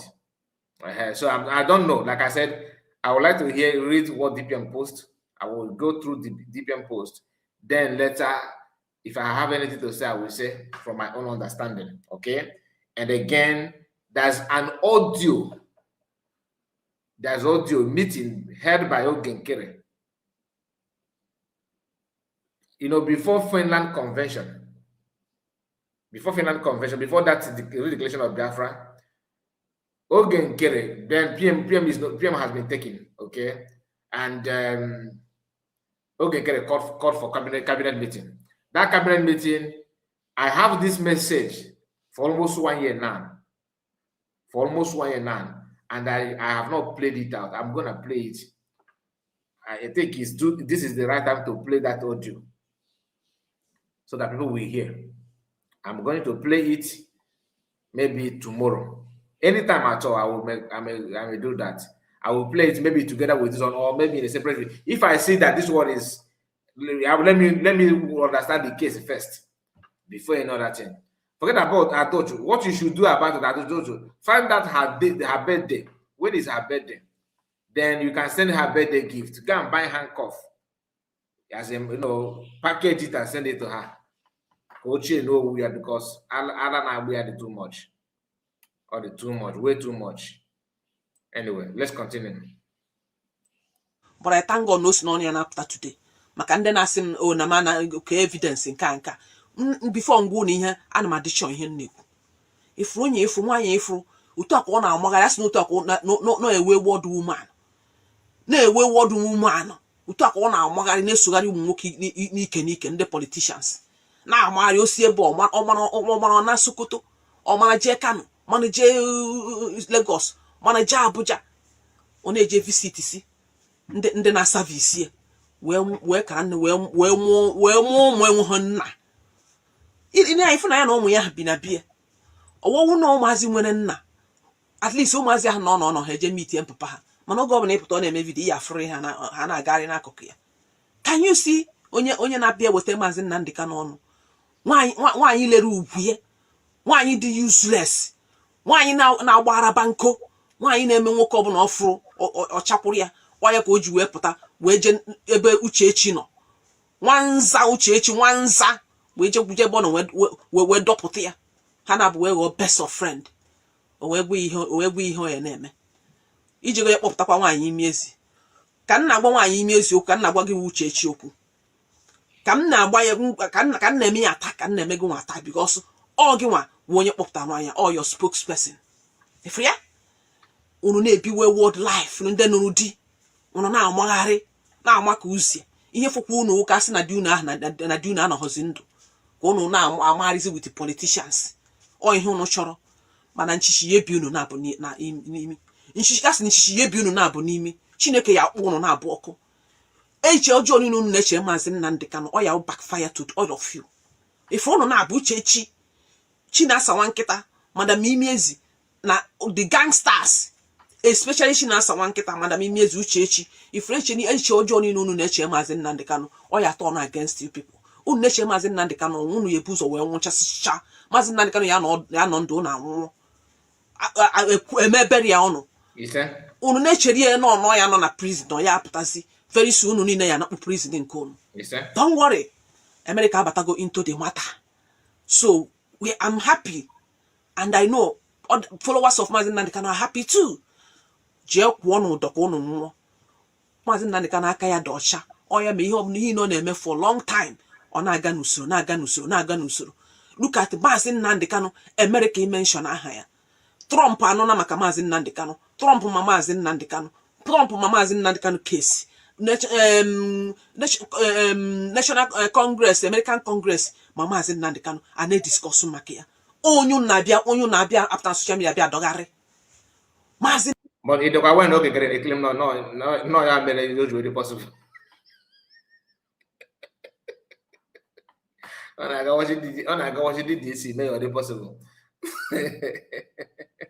Nnamdi Kanu ka unu na-apụta na social media Madam Imiezi Uchechi Chinasa Nwankịta ọ ya ka unu na-abịa adọsasị na social media unu chee na ya hapụ unu ọ ma work Chinasa Nwankịta for you jisi ike na-egbu ndebe anyị iko nke gị na-abịa iko ga-eju ego ihe na ahụ igbu na Biafra land ma ndị ji ejima wee gbu ma ndị ji ka aha na-akpụ ya oke gịnị ka a na-akpụ ya ha ncha niile ahụ ọ ya backfire ya emego 38 May anyị afụghọgụ igosighi ofesi gị igosighi ebe unu mere 38 May igosighi ebe ndị Kuwait mere 38 May shame on you na onye na-eweta Maazị Nnamdi Kanu na Chinasa Nwankịta na-eweta Maazị Nnamdi Kanu ya bụ nna asị na Ojukwu dị lucky na fa itop the ikorobịa oge na akara ịgbagbu ya ndị dị afọ na-egwe na oke ụmụ mba anyị na-akọ ihe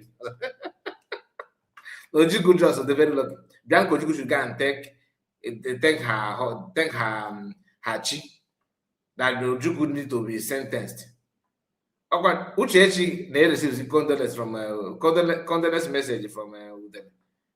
If you we can show your face. Operation show your face. Chinasa Nwankịta Emmanuel man show your face. Yeah, show your face. In Ezogari, if the man now start 30 men, ndị mmadụ emezie 38 men gị nwee eme nke gị nwa as if na ọgụ na announce imere ka eji wee mie why na Maazị Nnamdi Kanu onye mere ka 38 men every year 38 men onye ọbụla amarago Biafra si na amarago na 38 men na na-eji ya nọ n'ụlọ so unu nwakwa burukwa ihe kwu ndị Brazil bịa si na Brazil recognize Biafrans na every 38 men na pass go the law na the law adigo na parliament nka ngị wa Chinasa Nwankịta ishiari ya Lion Man shiari unu niile ka unu ha unu niile shiari ya ebe a ka ndị otu oge nkere na wee buru ya no DOS bife gara dị iche na ọbụla USB okay ebe a ka fa na wee buru the thing okay I will verify it ka a na-agakwa n'elu legislative bụ applause ka ha nyere unu aka ka akụrụ ofu onye kodoro aka ahụ sef asị na applause sọnsọ ihe kwuru ebe a na-emere enyere unu applause akụrụ unu aka on 29 mgbe na-ajụ unu this Heroes Day Biafrans 30th May ọkwara 30th ka na-eme mana ọ na 29th ka unu si na eji unu butere ebe edere 29th of May na site ọkwa 29 mana 30th how come ha ji wee dedezie ha ji parliament ji post onye na 29 unu si na recognize Biafra nothing like that na Google ajụrụ Google recognize Biafra na Brazil na 30th of May every year na aga na eme ha si no this Brazil recognize Biafra on 30th May. Why not a friend? What and if I talk about grammar issue, need to stop many people. I don't think that what to me, what Brazil said is not that they're recognizing Biafra as a sovereign nation. They did not say that they're recognizing Biafra, that they will be, that Brazil will be observing the 10th of May. No, they commended that what for you guys to come out and do that is good, and they reminded everybody, the world, the effort, the correction, the should I say togetherness, the role they played during that the 1960s, 1966 to 1970, yeah. So go and read it, you understand it very, very well. It's not about the recognition, and that what Brazil did is very, very, very, very remarkable. It's not easy, okay. And let me just end it here. Like I said, it depends on what you can interpret in your own way. And the two I can go to Abari Beno. On a Senate, on a legislative. Maybe a friend they to a man in Nandekano mania, or a friend de mania, for example, when your man Bari Boramas Nakano, maybe on the village Yamania, Aquariasia. Example, you had Gemena Brazil can now won. Jewai Apari Bessia, 9 30th May, this and that and that. Ngba, the man appreciate, maybe you're just an assembly. Mana gwa ha had the man no many here announced an assembly in Brazil. On ha I recognize Biafra on 30th May. Man him through na gogobo na nenye ha plus nya akoro ha aka ima go nye hello ha. Just a friend, or a friend, no, you need to read the document. Maybe only na run parliament. Always a TD. Go where they can. You need to read the document. After this, recognize 30th May. Tono garia, to acidenia. Can we deceive Vopia France? Eh? Even other countries, Canada here, 30th May government recognize here. 30th May, I Nigeria report on the police. I change the police. Yes. No, she used to, but she's no longer. And the police have chair Biafra. She used to, but she's no longer. If any flag, na government in Mabakaya, on a one and news, on a one paper. So Brazil could go to the 30th May, name 30th May, and name This month she goes, we are live. We are not watching recorded video. We are still live. Na corona applause him and a hell no. Or he offer and other countries. So Brazil I have first. So stop on deceive people. By either one day mother na 30th May na Brazil recognize Biafra. Na every 30th May ni no go do no. Na 30th May na government I have cut to your salary. Na that must score your complete salary. And that 30th May ni ya no na Brazil na your house. Why na asiocha. Maybe onya onwe friend in a parliament. Or way that kind of thing. Force we are. Onya jesie kwuo ba o kene ha ima goto na se eme 30th May ana ekene no yota go nu jisie na ike nka ogwuchakwa ha ton ga na pass ya na law na Brazil pass gear law na every 30th May. This is what I said, that this guy still live. Yes, I am. This guy still on. Cannot see him or hear from him. You can hear me. You cannot see me. Is that how tiny my picture appeared to your phone? Let me see. You can see me. So you can see me now, can't you? Can't you see me now? You can hear my voice. Not to go recognize na Brazil. Can you imagine? Go ndi na bia ro kana my comment section, go to Google and ask Google how nature eju maka da Brazil. Ka agwa ije na Google jo maka nke Madam Imiesi Women Assembly founder oya agwagi ya dia ndị founder wu Ohaneze ndị Igbo Ohaneze ndị Igbo nke women dị ihe anụnwa Madam Imiezi wu president before nne ya nwodo wu president of Ohaneze ndị Igbo oritu onye nke mama ha onye nke nọ na so otu aka ọ dịkwa Madam Imiezi na ya wu president of Ohaneze ndị Igbo nke ụmụ ọ gwụrụ nke ọha n'ọnụ n'ọmụnụ na social media ihe mana mma na-agwa unu nke bụ eziokwu. Thank everybody, depending on where you are joining me. Come each and every one of you. Mo kana pamwada chalugo. Chalugo ne ngora dibro chacha. Adamazin Nnamdi Kanu. Biko, I'm doing this video in respect of those who has been contacting me on WhatsApp, asking me many questions regarding the video Owazurike made 2 days ago. I called Owazurike this afternoon and I was asking him about the video he did. He ended call on me, but that is by the way. Those of you who has been sending message to me, now listen to this memo that I'm about to read out for clarity's sake, because unlike in a fake news. A special update on the filing of Mazi Nnamdi Kanu's brief 0806-2026. Today we were updated by Barrister Aloy Ejimako regarding the case of Mazi Nnamdi Kanu. According to Aloy Ejimako, the lead counsel to Mazi Nnamdi Kanu, in the past few days I have been inundated with inquiries from legion of well-wishers in Nigeria abroad as to whether the appellate brief for Mazi Nnamdi Kanu has been filed. He said he has relayed these genuine concerns to Mazi Nnamdi Kanu, and he instructed him to now publicly disclose as follows. Yes, the brief has been filed, but it's not the version that was circulated on social media some days ago. It's not the version Ijele Speaks circulated. It's not the version Owazurike was talking about 2 days ago. What now remains is for the government to join issues by filing its own. Okay, I'm coming back to that before this idiot runs out. I know you are very senseless. I know you are very senseless. You are calling somebody a fool without picture, without any name. Aburi Accord. What do you know about Aburi Accord? This is, these criminals think that social media can help them to survive. Everywhere can pop and they want to contribute. You are bringing. What did you do, criminal? You want somebody to go and bring Biafra for you. As a man, you're a man, no? You want somebody to go and bring Biafra. Look at you. You're not ashamed of yourself.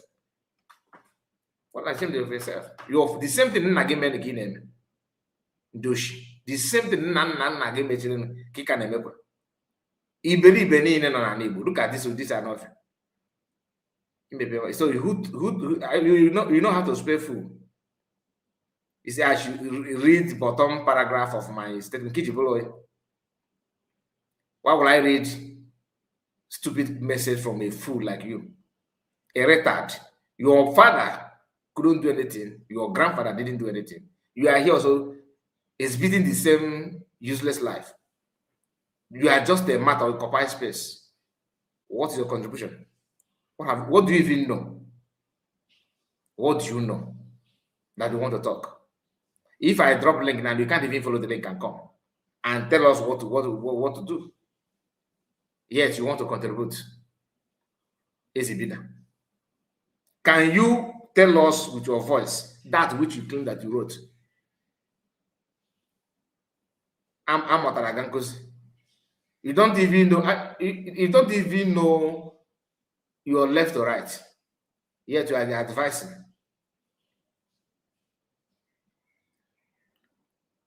That I'm very kind. When you put the first one, you see how long it took you to even cook up this one now. Almost an hour. You drop another one. Can you talk now that I paused the video? No, you will not talk. So your assignment is to distract. Can you come now and comment? The answer is no. Foolish human being. You go and check. Can you tell us the history of your father or your grandfather? Mention one thing they did for Igbo land. One thing. Okay, what are you doing now to have something to change that attitude? Mention one thing. I don't want to call you a saboteur as I'm far better than you. People that have slowness in their sense of reason. How will I expect anything meaningful from you? A well-known criminal that goes from one lineage to another lineage. You cannot parade yourself na a wokibo. A wokibo na the mapata. Actually, you get wokia. Roll number. Even to stand support something good, no. In a good church. I'm off. Idiot. Save our points before reply brief, and so soon thereafter, the Court of Appeal will set a date for the hearing of the appeal or adoption of the respective brief in open court. Once this is done, the court will be minded to render its judgment within 90 days as required by law. Ko happy but tomorrow na say na sentence na Mazen Nnamdi Kanu to death na menen kamen cause bikono our people always visit the walls and the pages of our leaders lawyers for for benefit of doubt, because always visit their pages kima nke na eme because na ina ya na for that's not how abundeji information now. In IPOB today, we no longer have DOS, we no longer have leaders. Okay. Now we only have 100 men and the legal teams of Mazen Nnamdi Kanu. So always visit their pages. Always go through our press release. Visit press release. Go to our leaders, lawyers platforms, and also listen to 100 men. I don't know why you people are jumping up and down. Ike messages are wugonum. Emekatakonen disable my social media messenger. I no longer receive message on Facebook. Mwa disable ya chozimia. So nobody should send me message again on Messenger or on Facebook. It's not going to go again. I have disabled it. So Bikonu, do the needful. This is the same thing I am doing. I do visit their platforms. I do listen to them. I do call them. I do make some calls to make some inquiries and hear from them and all that. So Wanzurika, I called him today to make sure that Noku is not near Pota. He ended call on me to show you that now, although serious of what he said, that man loved to exaggerate. Owazurike refused to be responsible at his old age. You don't need to make an excuse for him. If I may advise, everything he said that because to me, I cannot exaggerate him. I understand that some of you will like to do that, but I'm sorry. Judging by what happened in Finland and the link up between Bianco and him, you cannot deny that he's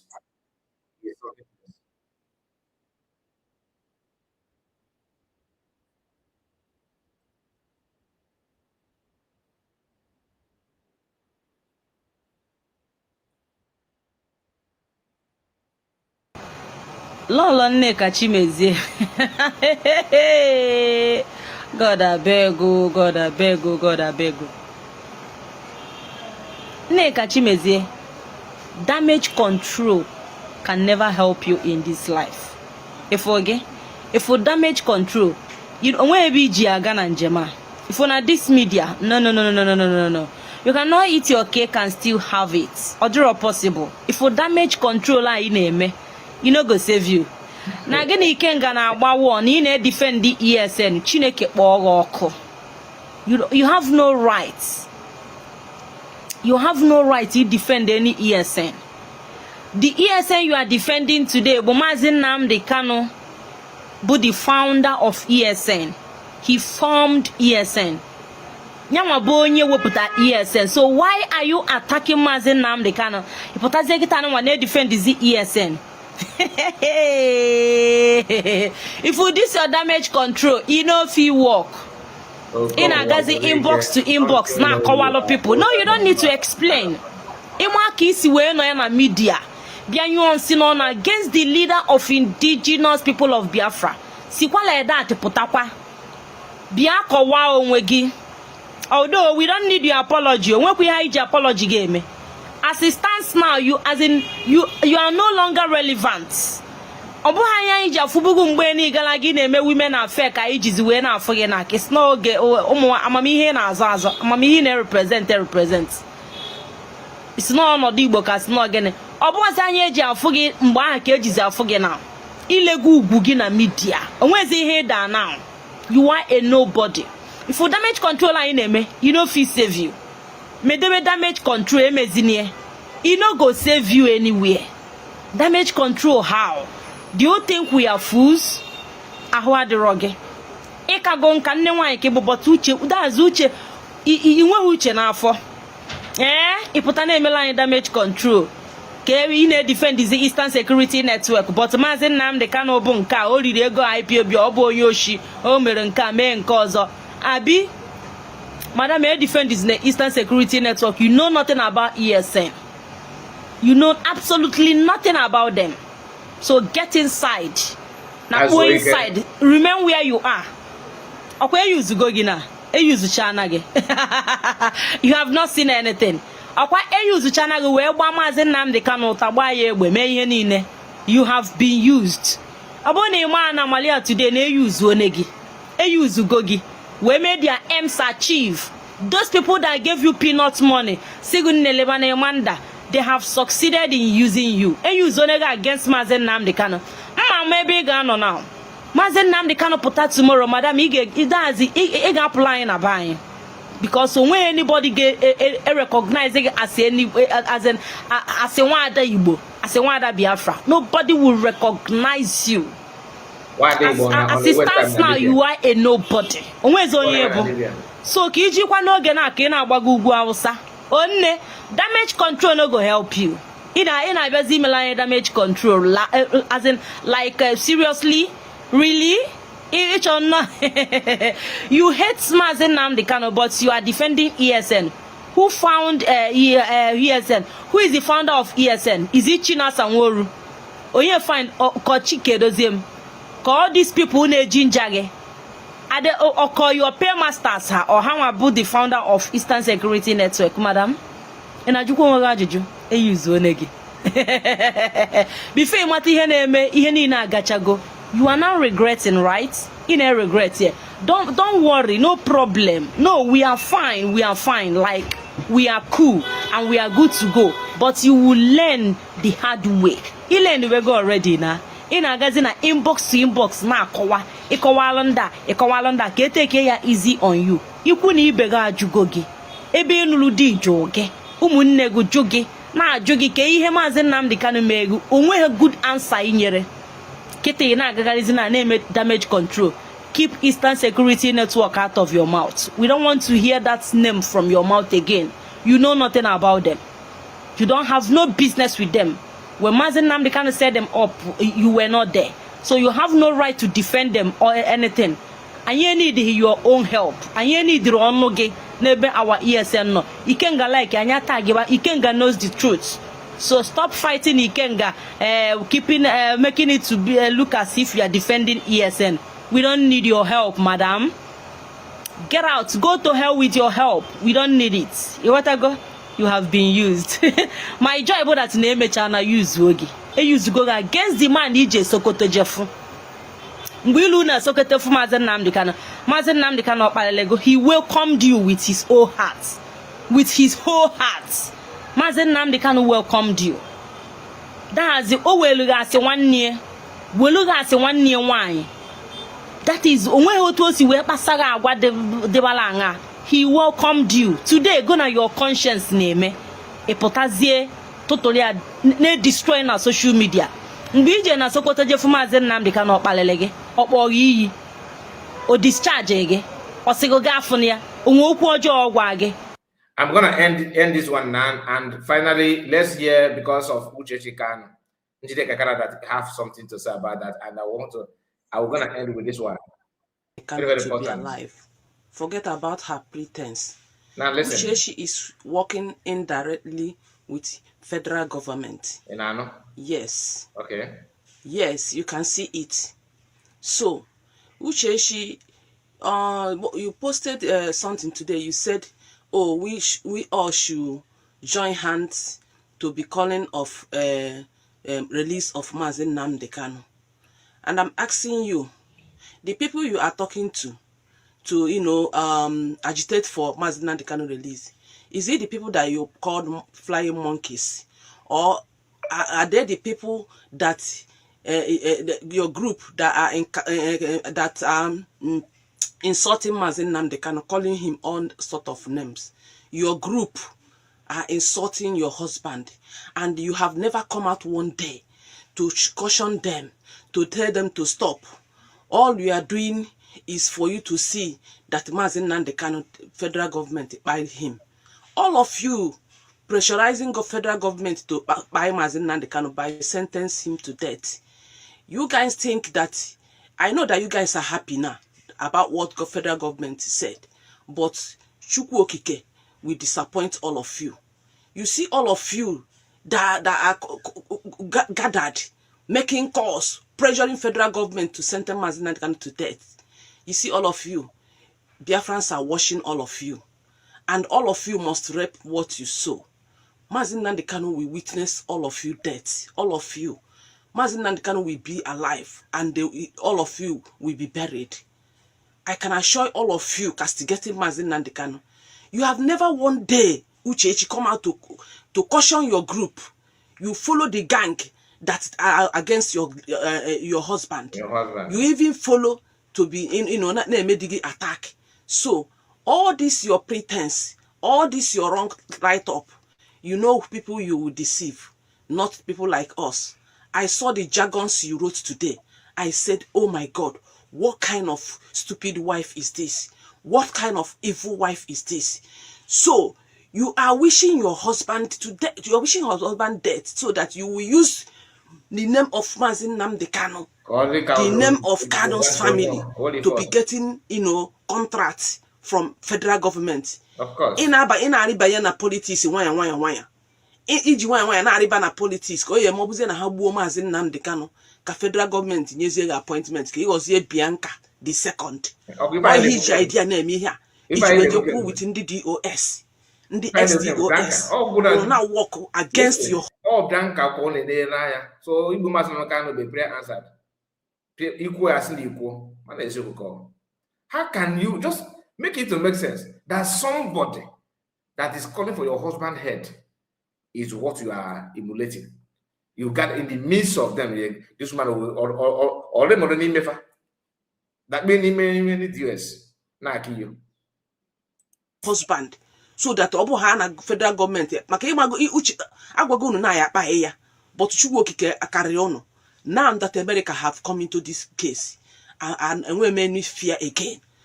He had plan on from beginning. No, you may now work with SDOS, now work against your husband.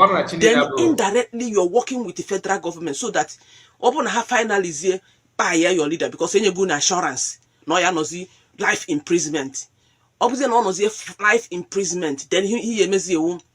Isabazie Mazi Nnamdi Kanu. You will see a nazi when a contract on we can Mazi ambassador of Canada or ambassador of America.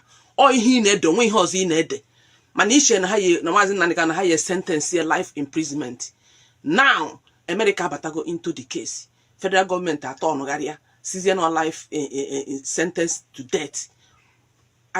Thank you so we are watching. That's a very good prayer. Chukwu Okike will never allow that to happen. Instead, it will happen to all of you.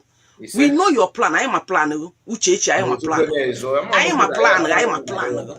It will actually wine. It will not Jezebel. It will Jezebel. I've never seen a woman wicked like you. Why you not a bed dear away to Dienga for 5 years and Opi Kwegu and I work with his enemy. On now one book one of a sentence imagine life imprisonment. Okay, sentence here because all death couldn't wish. Federal government disappoint you when you life sentence life imprisonment.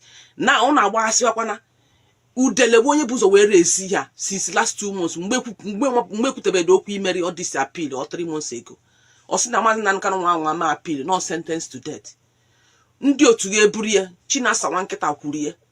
Ka ha ndị media rat ha kwurie the same thing the same tone ka na dance. That means they are working with the federal government. Today he ha 3 months ago. Today federal government emego ye implement season na ye sentence Mazi Nnamdi Kanu to death because of what?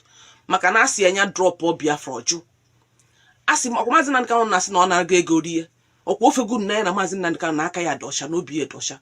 That he meant well for us, no freedom ko bịara ịchụ ọ bụrụ ọ na-achụ freedom ndị na-ezu iru ezo ndị faceless okwodogo unu n'anya na Mazi Nnamdi Kanu yes look at he meant well for us. Federal government warrior ya drop agitation on how say okay, don't go and make appeal. Mazina no meya high sentence here to life imprisonment. Mazina kwechiri that appeal na submit gi already. Federal government na threaten here with death. See am where je withdraw kwa the appeal. Mazina ndika no kwechiri. Mazina ndika you dike. Ima ha akporo ha ma dike o ihe wu. Agu Biafra ka ewu. O gi na Biafra, o gi won na Biafra no ndu ta do today. O gi na la Biafra no in peace today. Na Fulani wa put high. You see? To do na Fulani Mazin Nandekano ni na ekusi nso okwechiri no ebe ono. But all of you castigated him. Si no na go federal government ego.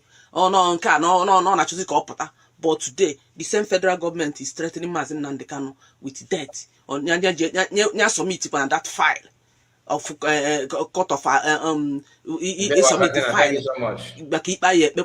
Maka case ya reverse. Change submit ye. Now Hane can threaten again that you should go and withdraw the case. So all of you know which Mazin Nandekano to death. Unu ni ya wado. Mazin Nandekano ya bia bury ya ono. And do to akoya digide. Na ha chukwu okike abiama. Ise aham kabo njideka na Canada. Thank you.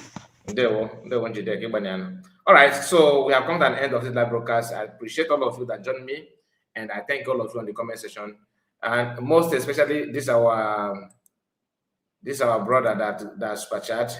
Thank you so much, and all of you that like the video, that started with us, and until now, I appreciate you. Thank you so much, and God bless you all. God bless you all. Asatina, Ndewo. Thank you so much. See you again tomorrow. Good night to you all. Bye-bye for now.